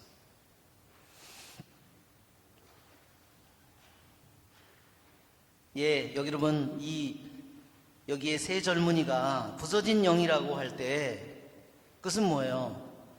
나라도 잃어버리고 성전도 잃어버리고 가족도 잃어버리고 포도밭도 잃고 땅 모든 것을 다 잃어버린, 예. 그러나 그것을 요구할 권리가 단 하나도 없어요. 자기에게 손에 주어진 아무것도 없어요. 그것은 너무나 당연한 일이에요. 하느님이 가장 사악한 임금에게 넘겼다 하더라도 자기를 내시로 만들어서 자기를 평생 자기가 남자고시를 못하고 자기가 산다고 하더라도 그것을 항의할 게 단 하나도 없어요. 그것은 뭐냐면 아무것도 자기를 지도자도 율법을 들을 것도 말하자면, 그렇죠? 재물을 바칠 것도 단 하나도 없어요. 그게 뭐예요? 완전히 다 아무것도 남은 게 없는 거예요. 그것이 바로 부서진 영이에요. 하느님의 말씀 한마디 들을 수 없는 그 재물 하나 바칠 곳이 없는 그 상태가 바로 그들의 부서진 영입니다. 그것은 자기는 궁궐에서 자기는 겉으로 보면 호의호식을 하고 있지만 자기 거기에 끌려온 포로들과 죽은 수많은 영혼들의 모습을 생각해 보세요. 그들과 자신을 동일시한다면 그것은 어때요? 그것이 바로 부서진 영이에요. 그렇죠? 어떻게 자기 동족들이 어땠을까요? 포로로 끌려와서 고향을 생각하고 고국을 생각하고 성전을 생각하고 끊임없이 밤낮으로 눈물이 흘러서 끊임없이 흘러내리고 있는데 그게 뭐예요? 그것이 이 세 젊은이의 부서진 영이에요. 그렇죠? 자기 혼자 자기의 목숨과 자기의 안녕이 아니에요. 정말 수많은 탄식하는 영혼들과 울부짖고 비참해진 수많은 그 영들과 다 모든 것을 낱낱이 다 잃어버린 아무것도 남아있지 않은 그 상태, 아무것도 요구할 게 아무것도 없는 상태. 뭐예요? 오직 하느님의 자비밖에 바랄 게 없어요. 그게 모든 게 다 부서진 거예요. 하나도 남김없이 한번 생각해 보십시오. 내가 가족도 다 잃고 집도 잃고 통장도 땅도 모든 거를 다 잃고 내가 한번 나라도 잃고 모든 걸 잃고 있다고 한번 생각해 보세요.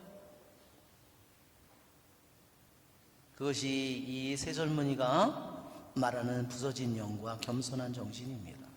여러분, 그것이 바로 다윗이 가장 추락한 상태에서 이 시편을 통해서, 그렇죠? 하느님께 영광을 바친 거예요.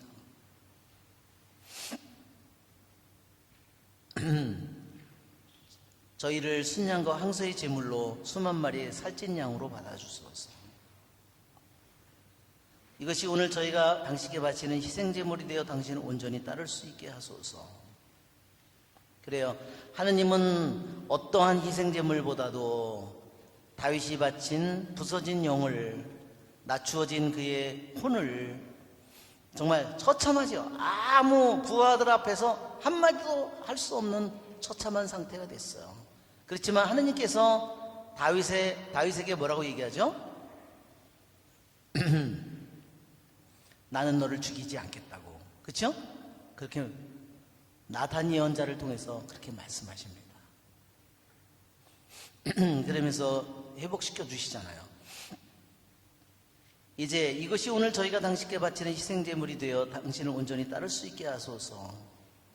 정녕 당신을 신뢰하는 이들은 수치를 당하지 않습니다. 이제 저희는 마음을 다하여 당신을 따르렵니다. 예, 당신을 경외하고 당신 얼굴을 찾으렵니다. 예, 그래서 이 세 젊은이가, 다니엘을 비롯하여 세 젊은이가 가진 마음은 뭐냐면 이렇게 부서진 영으로, 이 부서진 영이 당신께 바친, 이 모든 것이 당신께 바치는 희생제물이 되기를 바랬어요. 얼마나 그것이 하느님을 기쁘게 하는 정말 막가진 제물이 되었는지 우리는 이 세 젊은이를 통해서 보게 됩니다. 당신 호의에 따라, 당신 크신 자비에 따라 저희를 대해 주소서. 당신의 놀라운 업적에 따라 저희를 구하시어 주님 당신의 이름을 영광스럽게 하소서. 당신 종들에게 악행을 저지른 자들은 부끄러운 일을 당하고 모든 권세와 세력을 빼앗긴 채 권력이 꺾인 채 수치를 당하게 하소서. 그리하여 당신께서, 예, 하느님께 이제 자비를, 그들이 하느님의 선하심을 그들이 드러내도록 청하고 있는 겁니다. 당신께서 주님이심을, 하나뿐이신 하느님을 온 세상에 영광스러운 분이심을 그들이 알게 하소서. 자, 46절에 보면 세 젊은이를 이미 한 거지만 가마 속으로 던진 임금의 종들은 성레위와 송진과 산부스러기와 나뭇가지로 끊임없이 가마에 불을 떼었다. 그래서 불길이 가마 위로 49 암마나 쏟아. 예, 여기에 보면 불길이 가마 위로 49이라고 그랬죠? 거의 50암마나 치솟아 올라서 불길이. 또 옆으로도, 그게 옆으로도 퍼졌겠죠? 옆으로도 퍼져 가마둘레에 있던 칼데아인들을 태워버렸다. 그때 주님의 천사가 가마 속 아자르야와 그의 동료들 곁으로 내려와 불길을 가마 밖으로 내몰고 가마 복판을 이슬 머금은 바람이 부는 것처럼 만들었다. 그렇게 하여 그들은 불에 닿지도 않고 아프거나 괴롭지도 않았다. 예, 정말 하느님께서는 얼마든지 이런 일을 하실 수 있죠. 오늘 우리 그림 파일에 보면 우리 폴리카르포라는 성인이 있습니다. 폴리카르포. 자, 폴리카르포라는 성인은 오늘 여러분 그 글을 프린트물로 받으셨죠? 폴리카르포 우리 성이 보면 이 그림 좀 한번. 예, 폴리카르포가 여기 보면 지금 기둥 앞에 이렇게 서 있는, 이게 다리고 팔이 이렇게 보이고 기둥이 있는데 이게 폴리카르포 주교입니다. 이게 넘어가질 않네? 이거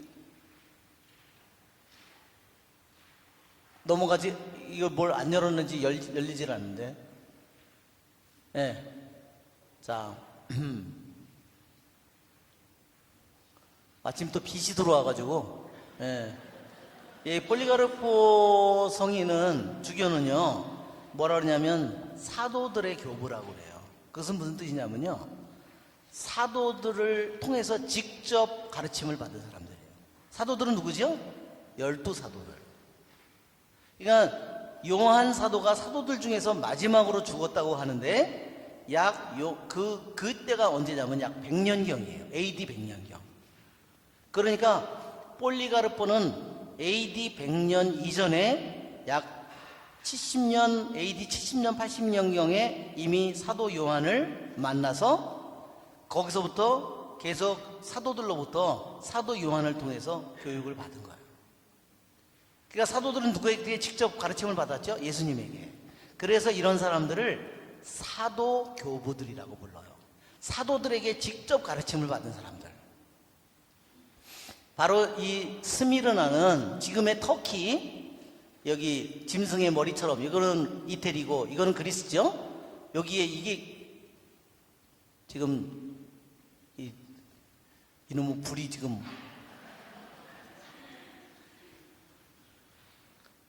여기 보면 지금 여기에 관을 쓴 모습과 이게 주교님의 모습이 로마 군인이 칼을 들고 있는 모습들이 보입니다. 이게 장작더미를 쌓아가지고 불을 태우는 거예요.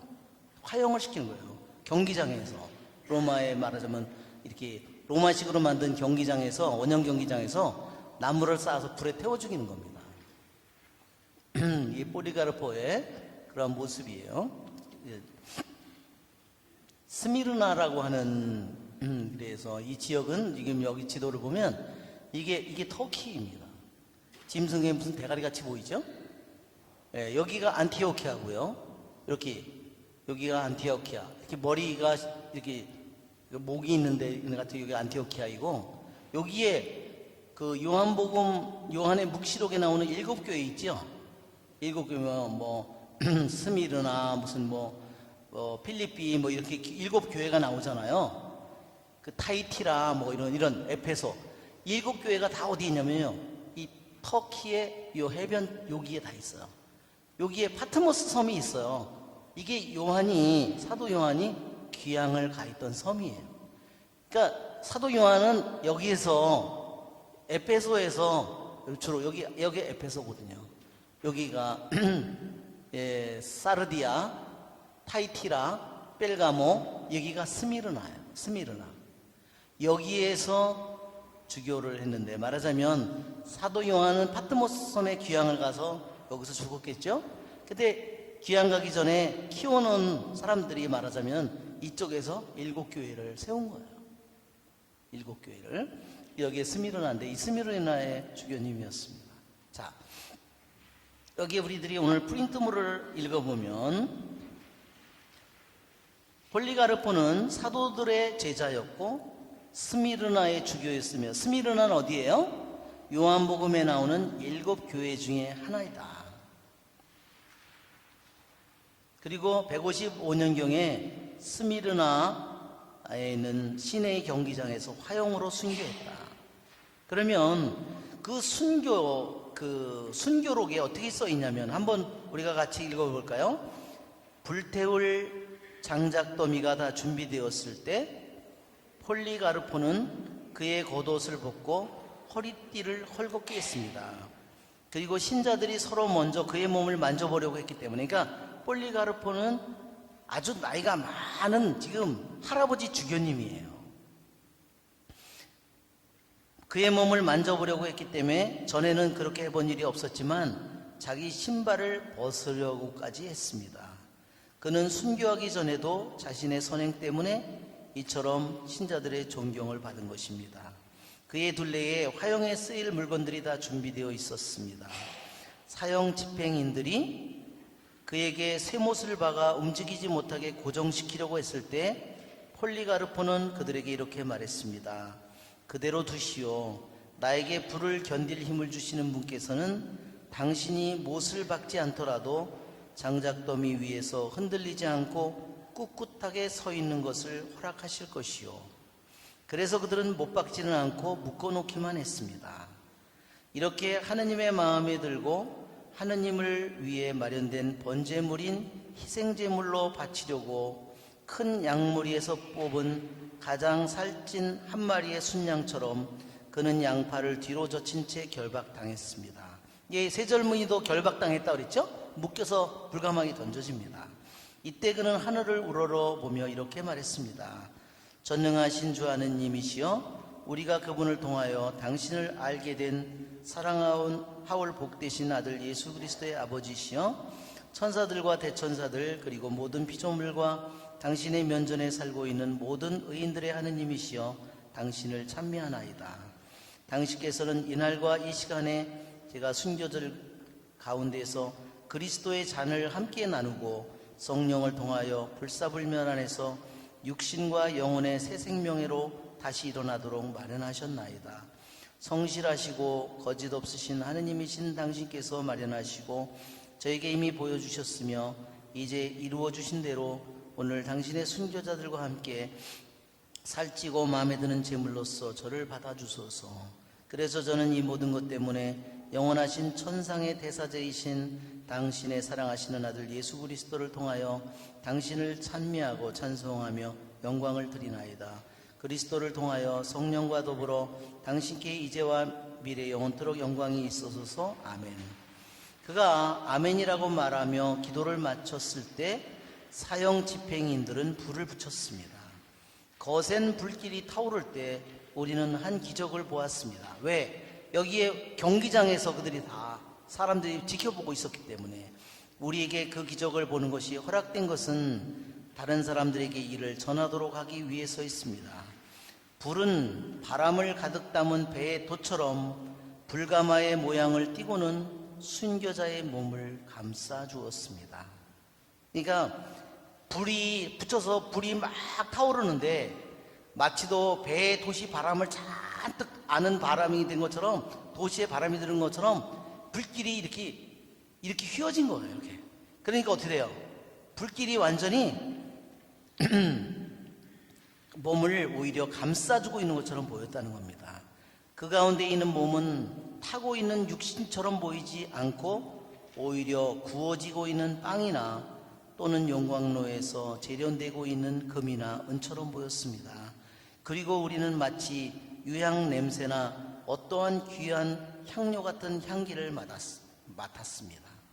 아무리도 불길이 이 폴리가르포 주교님을 태우지 못한 거예요. 그래서 어떻게 했을까요? 그들이 다시 꺼낸 다음에 다시 칼로 찔러서 죽이는 겁니다. 그래서 이렇게 해서 순교했어요. 여기에 보면 꼭 지금 이 아나니아와 아자리아 미사엘에게 불가마 속에서 일어난 일과 똑같이 이 스미르나의 주교님인 폴리가르포 주교님도 그와 같은 일이 일어났음을 우리는 수많은 사람들의 증언을 통해서 우리가 보게 됩니다. 자, 여기에 이제 그 다음에 새 젊은이의 노래가 등장합니다.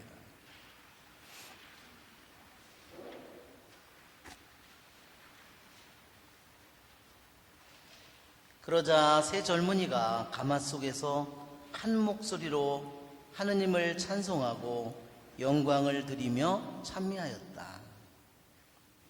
예, 첫 번째도 뭐예요?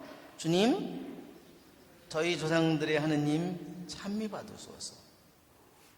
그래서 여기에 보면 그 다음 절도 계속해서 당신은 찬양을 영원히 받으실 분이십니다. 당신의 영광스럽고 거룩한 이름은 찬미 받으소서. 당신의 이름은 드높은 칭송과 드높은 찬양을 영원히 받으실 이름입니다. 당신의 거룩한 영광의 성전에서 찬미 받으소서, 찬미 받으소서, 찬미 받으소서, 찬미 받으소서. 끊임없이 이 시작이 찬미로 이루어지고 있습니다. 이렇게 앞부분이 당신은 당신의 이름은 영원히 찬미 받으소서, 이렇게 이 찬미가 6번이나 계속 이어지다가 57절부터는 이제는 모든 주님이 만든 업적들아 주님을 찬미하라로 변합니다. 이제 주님이 만드신 모든 업적들, 이젠 천사들, 하늘 위의 물, 하늘 군대, 해, 달, 하늘의 별, 이 비와 이슬, 바람, 모든 거 하느님 주님이 이루신 모든 업적들을 하나하나 부르면서 주님을 찬미하라고 그렇게 이어집니다.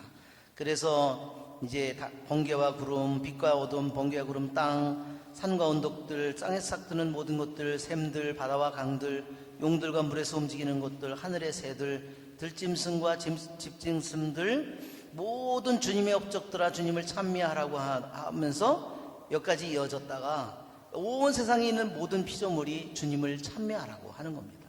그러다가 82절부터 이제는 마지막으로 제일 찬양을 많이 드려야 될 것은 바로 사람들이에요. 사람들아 주님을 찬미하라. 83절 이스라엘아 주님을 찬미하라.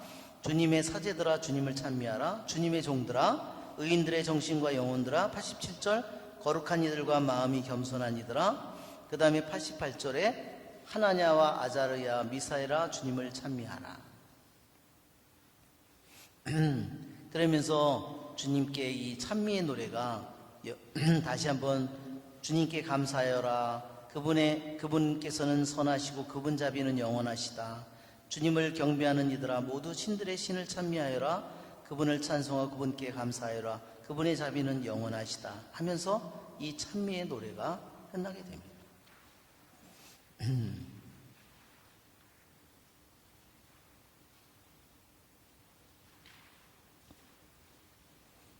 자,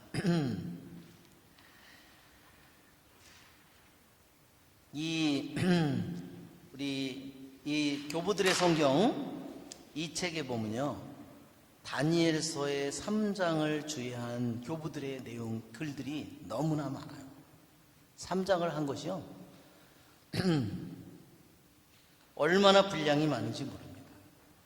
다만 제가 여기를 읽으면서 공부를 했는데 3장만 나온 것이요, 이만큼이 3장을 교부들이 한 것이 이만큼이에요. 얼마나 교부들이 다니엘 3장을 귀하게 여겼는지를 보여주는 겁니다. 얼마나 이 속에 많은 신비가 들어있는지를 보여주는 겁니다. 자, 우리 성 프란치스코도 그 모든 피조물아 주님을 찬미하라 그런 노래를 지었죠? 그것이 우리는 뭐라 그러죠, 그거를? 예, 우리 그 왜 사매 분들 왜 노래도 하잖아. 예, 태양의 창.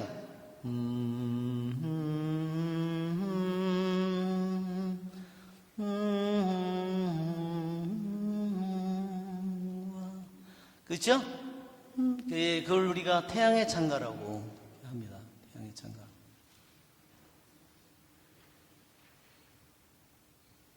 예, 그렇지만 이것은 모든 피조물의 찬가라고, 원래 제목은 라우데스 라우데스 크레아토라룸. 즉 이것은 뭐냐면, 크레아토라라는 것은요, 피조물이에요. 그래서 복수로 썼는데, 그래서 피조물들의 찬가라고, 온 세상이 피조물들이 찬미의 노래를 부른다는 겁니다. 태양이 제자리에 있고, 우리 말하자면 수성, 금성, 이 모든 것들이 제자리에 있는 것은 하느님이 정해주신 자리를 지키고 있다는 겁니다. 영원히 그것이 뭐냐면, 하느님이 자기에게 준 본성 그대로 자기가 그것을 지키고 있다는 거예요. 그 태양, 여러분, 우리가 이거 휴대폰 하나 공중에 띄워서 있을 수, 자기 거지만 너 공중에 떠 있어. 우리가 그럴 능력이 있어요? 근데 우리 이 지구가 공중에 떠 있다는 거는 우리 상식적으로 알고 있잖아요. 아니, 어떻게 이게 떠 있지? 우리는 이것도 떠 있지 못하게 하는데, 비눗방울은 우리가 띄울 수는 있어요. 비눗방울은 우리 예, 그러니까 진짜 하느님이, 아니 이 거대한 이렇게 큰 지구를 공중에 띄워놓고 이것이 일정한 궤도를 따라서 돌고 다른 이 지구를 따라서 돌고, 어떻게 이게 뭐예요? 아니, 이 하느님이 이러한 물질 자체에 넣어준 그걸 뭐라 하냐면 본성이라고 합니다. 본성.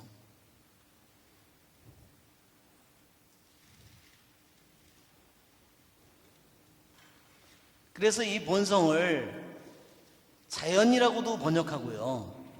우리가 번역할 때는 자연이라고도 번역하고 본성이라고도 번역합니다. 우리 동양말로는 자연, 스스로 그렇다는 말이에요. 이 동양식, 중국식 사고방식은 스스로,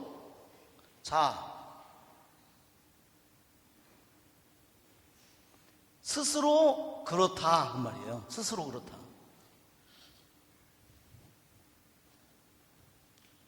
말도 안 되는 소리지. 스스로. 하느님께서 그런 본성을 주셨으니까 창조된 존재가 없이 저절로 그렇게 됐다는 거 말이 안 되는 거죠. 뭐 여기에 하느님께서 이 행성들에게, 우리가 살고 있는 지구를 비롯한 이 행성들을 만드신 분도 주님이시지만 이 행성들을 만들으셨을 뿐만 아니라 거기다 뭐를 주었어요? 거기다가 운동을 줬어요. 그렇죠? 아니 생각해 보세요. 이 지구를 돌리려면 우리가 기계 하나, 자동차 바퀴 하나 돌리려면, 그죠? 자전거를 돌리려면 뽕 빠지게 다리로 저어야 되는데 이 지구를 돌리려면 몇 마력으로 돌려야 될까요? 예, 어마어마한 거죠. 여러분, 바닷물을 이 들어오고 나가고 조수를 이거를 에너지를 해서 계산을 해서 돌리려면 얼마나, 예, 상상할 수 없는. 그렇지만 하느님께서는 이것을 뭘로 만드셨어요? 이 행성을 만든 것도 주님이시지만 이 행성이 그러한 운동을 갖도록 한 것도 주님이시고, 행성이 이렇게 떠서 서로 인력과 이것이 작용해서 자기 집 자리를 지키고 있도록 만드셨어요. 그렇죠? 생각해 보면 소름이 끼칩니다. 예. 그러니까 이 피조물이 모든 우리들에게 있는 모든 이 세상에 있는 하늘이든 땅이든 허공이든 이 모든 것들이 하느님께서 고유한 자기의 본성을 갖도록 했고, 그것이 그 안에 질서가 주어져 있어요. 그렇죠? 여러분, 우리들에게 이와 같은 피조물의 창가, 그렇죠? 우리들 자신에게도 이미 질서가 주어져 있죠. 그렇죠? 우리들의 지성에도 질서가 주어져 있어요. 우리들의 기억에도 질서가 주어져 있죠. 늙어서 치매가 걸리면 어떻게 최근의 거는 다 잊어버리고요, 옛날 거만 기억한대요. 또 그 기억의 창고가 그렇게 만들어져 있겠죠. 기억의 창고에 거기에 어떤 법이, 질서가 분명히 있는 거죠. 우리들의 모든 것이 마찬가지입니다. 그러니까 여기에 프란치스코도 자신이요, 이거를 썼을 때가 뭐냐면 눈이 멀었을 때랍니다. 자기가 육신의 눈을 가졌을 때는 육신적인 것이 잘 보이죠. 그죠? 그러나 우리들이 육신의 눈이 어두워지면 어떻게 될까요? 제가 그 전에 알고 있는 사람이요, 눈이 멀었는데 그분이 이렇게 얘기하시더라고요. 그분이 경운기를 가지고 다니는 거예요. 아니 이게 도대체 말이 돼요? 이게 사람들이 그러니까 안 믿는 거예요. 저놈이 보이는데 저렇게 하고 다닌다고. 그리고 라디오를 고장난 걸 갖다 놓으면요, 수리를 다 해서 주는 거예요. 그래서 제가 그분하고 낚시를 한번 갔어요. 바다에 배를 타고. 그런데 엔진이 딱 꺼져요. 그러면요, 선장이 엔진 시동 걸어. 그러니까요, 그로 쏙 들어가가지고요, 그 엔진을, 그걸 시동을 거는 거예요. 그런데 너무 놀란 게, 미끼를 껴야 되잖아요. 미끼가 안 보이니까요, 제가 옆에서 봤어요. 옆에서 하는데, 미끼를 홍합을 까가지고 쓰는데요, 그거를 저는 그냥 홍합을 이렇게 눈이 보이니까 이렇게 해가지고 이것도 썼다가 그러면 보이니까 보이니까 이거 잡아서 쓰면 되는데요, 그 사람은 안 보이니까요, 그걸 한번 쓰고 난 다음에 손으로 이렇게 해가지고 흩어져 있잖아요. 그게 딱 해서 딱 그 자리다가 이렇게 모아놓는 거예요. 소름 끼쳤어요. 또 다른 것도 뭐를요, 자기가 쓰는 물건들을 딱 해가지고 옆에서 딱 자기 거리에 대면은 여기에는 뭐가 있고 여기에 뭐 있고 다 이렇게 해놓은 거예요. 그래서 내가 이 사람이 생쇼를 하고 있다는 말은 절대로 맞지 않아요. 그렇게 해놓고서요, 일을 그렇게 해서 내가 이 사람이 안 보이는 게 진짜 맞구나, 너무너무 놀랐어요. 그런데 그분이 얘기하기를 자기가 점점 시력이 약해지기 시작했는데 점점 자기 자신이요, 자기가 이렇게 길을, 동네를 가면요, 동네 시골, 백령도 시골인데 그걸 가면은 옆에 그 집들이 있잖아요. 그럼 자기가 이렇게 걸어가면요, 자기 발자국 소리가 부딪혀가지고 그 벽에 부딪혀서 자기 돌아오는 소리를 자기가 느낀대요. 그게 여기에 뭐가 집이 있고 무슨 건물이 뭐가 있는지를 느끼는 거예요. 어느 정도에 있는지를 느끼는 거야. 보통 우리 때는 전혀 모르는데 점점 이게 예민해져 가지고요, 그 자기 발자국 소리에 부딪혀서 오는 소리, 옆에 뭐가 있는지를 자기가 느끼는 겁니다. 이렇게 인간이 발전하는 거예요. 근데 정말 우리 이 프란치스코 성인이 눈이 안 보이면서 이 피조물의 찬가를 보았다는 거예요. 이거 뭘로 봤을까요, 여러분? 육신의 눈으로 본 게 아니라 영의 눈으로 보았죠. 영의 눈으로 그것을 본 겁니다. 그래서 이 찬미가를, 피조물의 찬미가, 그래서 우리 피조물의 찬미가가 있는데, 아마 한글 파일에 그 태양의 찬가 여기라고 돼 있죠. 요거 한번 열어보시면 한글 파일에, 예, 한글 파일, 이건 그림이고, 예. 자, 우리 이제 시간이 다 돼서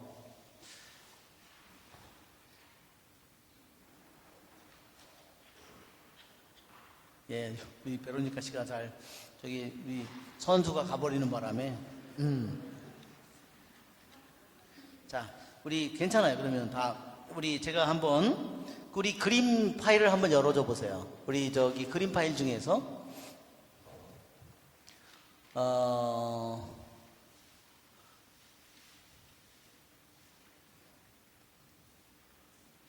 예, 다음에 실비아가 없으면 사무장님이 좀 와서 해주면 좋겠네. 예. 예. 자, 제가 그냥 그림으로 잠깐만 제가 설명을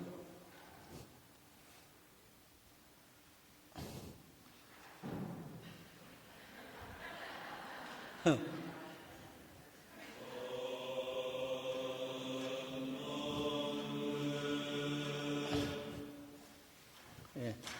자, 우리 이제 우리들이 이제 여기에 지금 영과 아까 부서진 영과 혼을 얘기했다고 그랬죠? 그런데 자, 여기까지만 하면 됐어요. 자,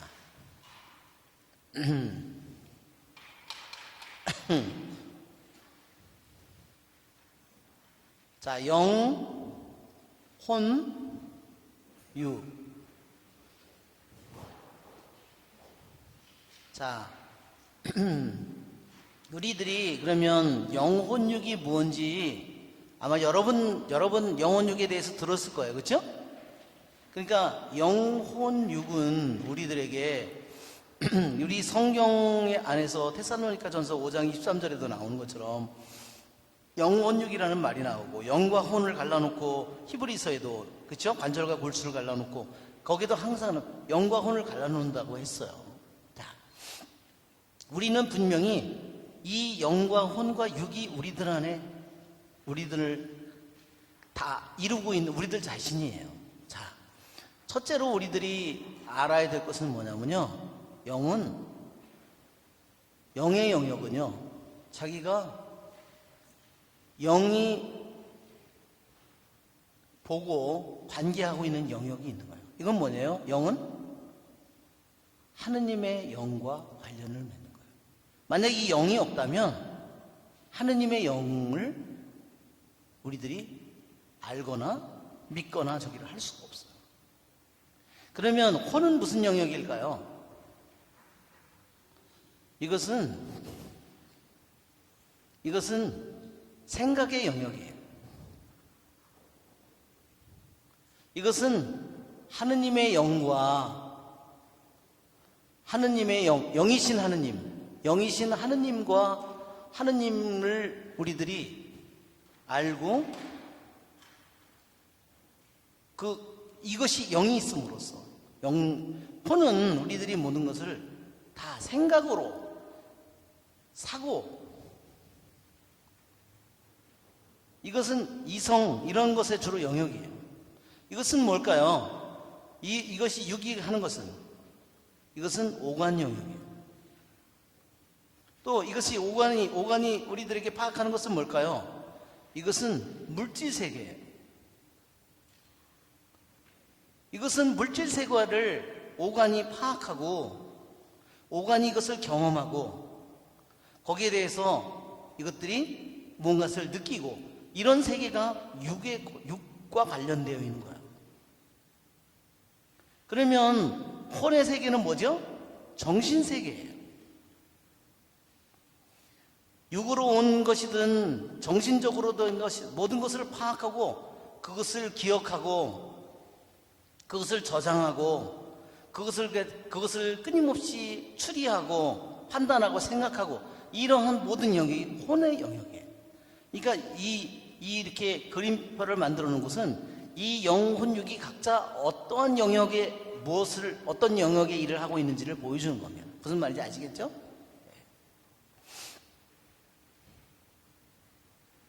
그런데 하느님께서 본래 만든 우리들의 이 영혼육은 어떠냐면요, 하느님께 잘 순종하고 그리고 영과 혼과 육이요 서로 잘 조화롭게 이 모든 것이 만들어졌다는 거예요. 육은 어때요? 혼에 의해서 다스려지고 혼은 영에 의해서 움직여지고 이렇게 잘 서로 조화되어 있는 관계로 되었다는 거예요. 그런데 우리들이 원죄를 짓고 난 다음에 어떻게 했냐면 이게 끊어진 거예요. 첫째,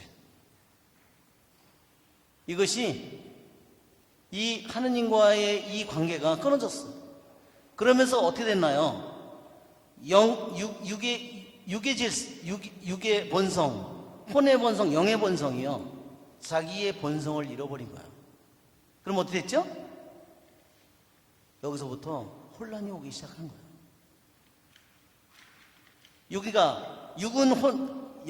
육은 영을 거스르고 육은 혼을 거스르고 이 모든 일이 내 안에서 이루어진 거예요. 이것이 우리들의 현재의 모습이라는 거예요. 영혼육을 얘기하는 것은 우리들이 이것을 알게 되면 영혼육을 우리들이 더 깊이 이해하게 되는 겁니다. 그래서 우리들이 이 모든 것이 원죄로 인해서 하느님과의 단절되면서 내 안에 있는 모든 질서도 다 파괴되어서 말하자면 내 안에 있는 많은 것도 이렇게 서로가 어르렁거리고 싸우는 모습으로 조화되어서 영과 혼과 육이 서로 조화롭게 하나의 질서로 있는 것이 아니라 어때요? 욕망은 영을 거스르고, 그렇죠? 성령이 바라는 것은 육을 거스르고, 정신이 무엇을 알아 선이 좋은 것을 알아도 육이 그것을 따르지 않고 욕망이 따르지 않고 이런 모든 일들이 생겼다는 겁니다. 오늘 벌써 36분이기 때문에 하여튼 여러분 우리들이 영혼육에 이것이 원래 하느님이 본래 만든 인간의 영혼육의 질서가 분명히 뭔가가 무너졌구나 하는 걸 여러분이 어느 정도 느꼈을 겁니다. 영광이 성부와 성자 성령께 성부와 성자 성령의 이름으로 아멘. 네, 수고하셨습니다.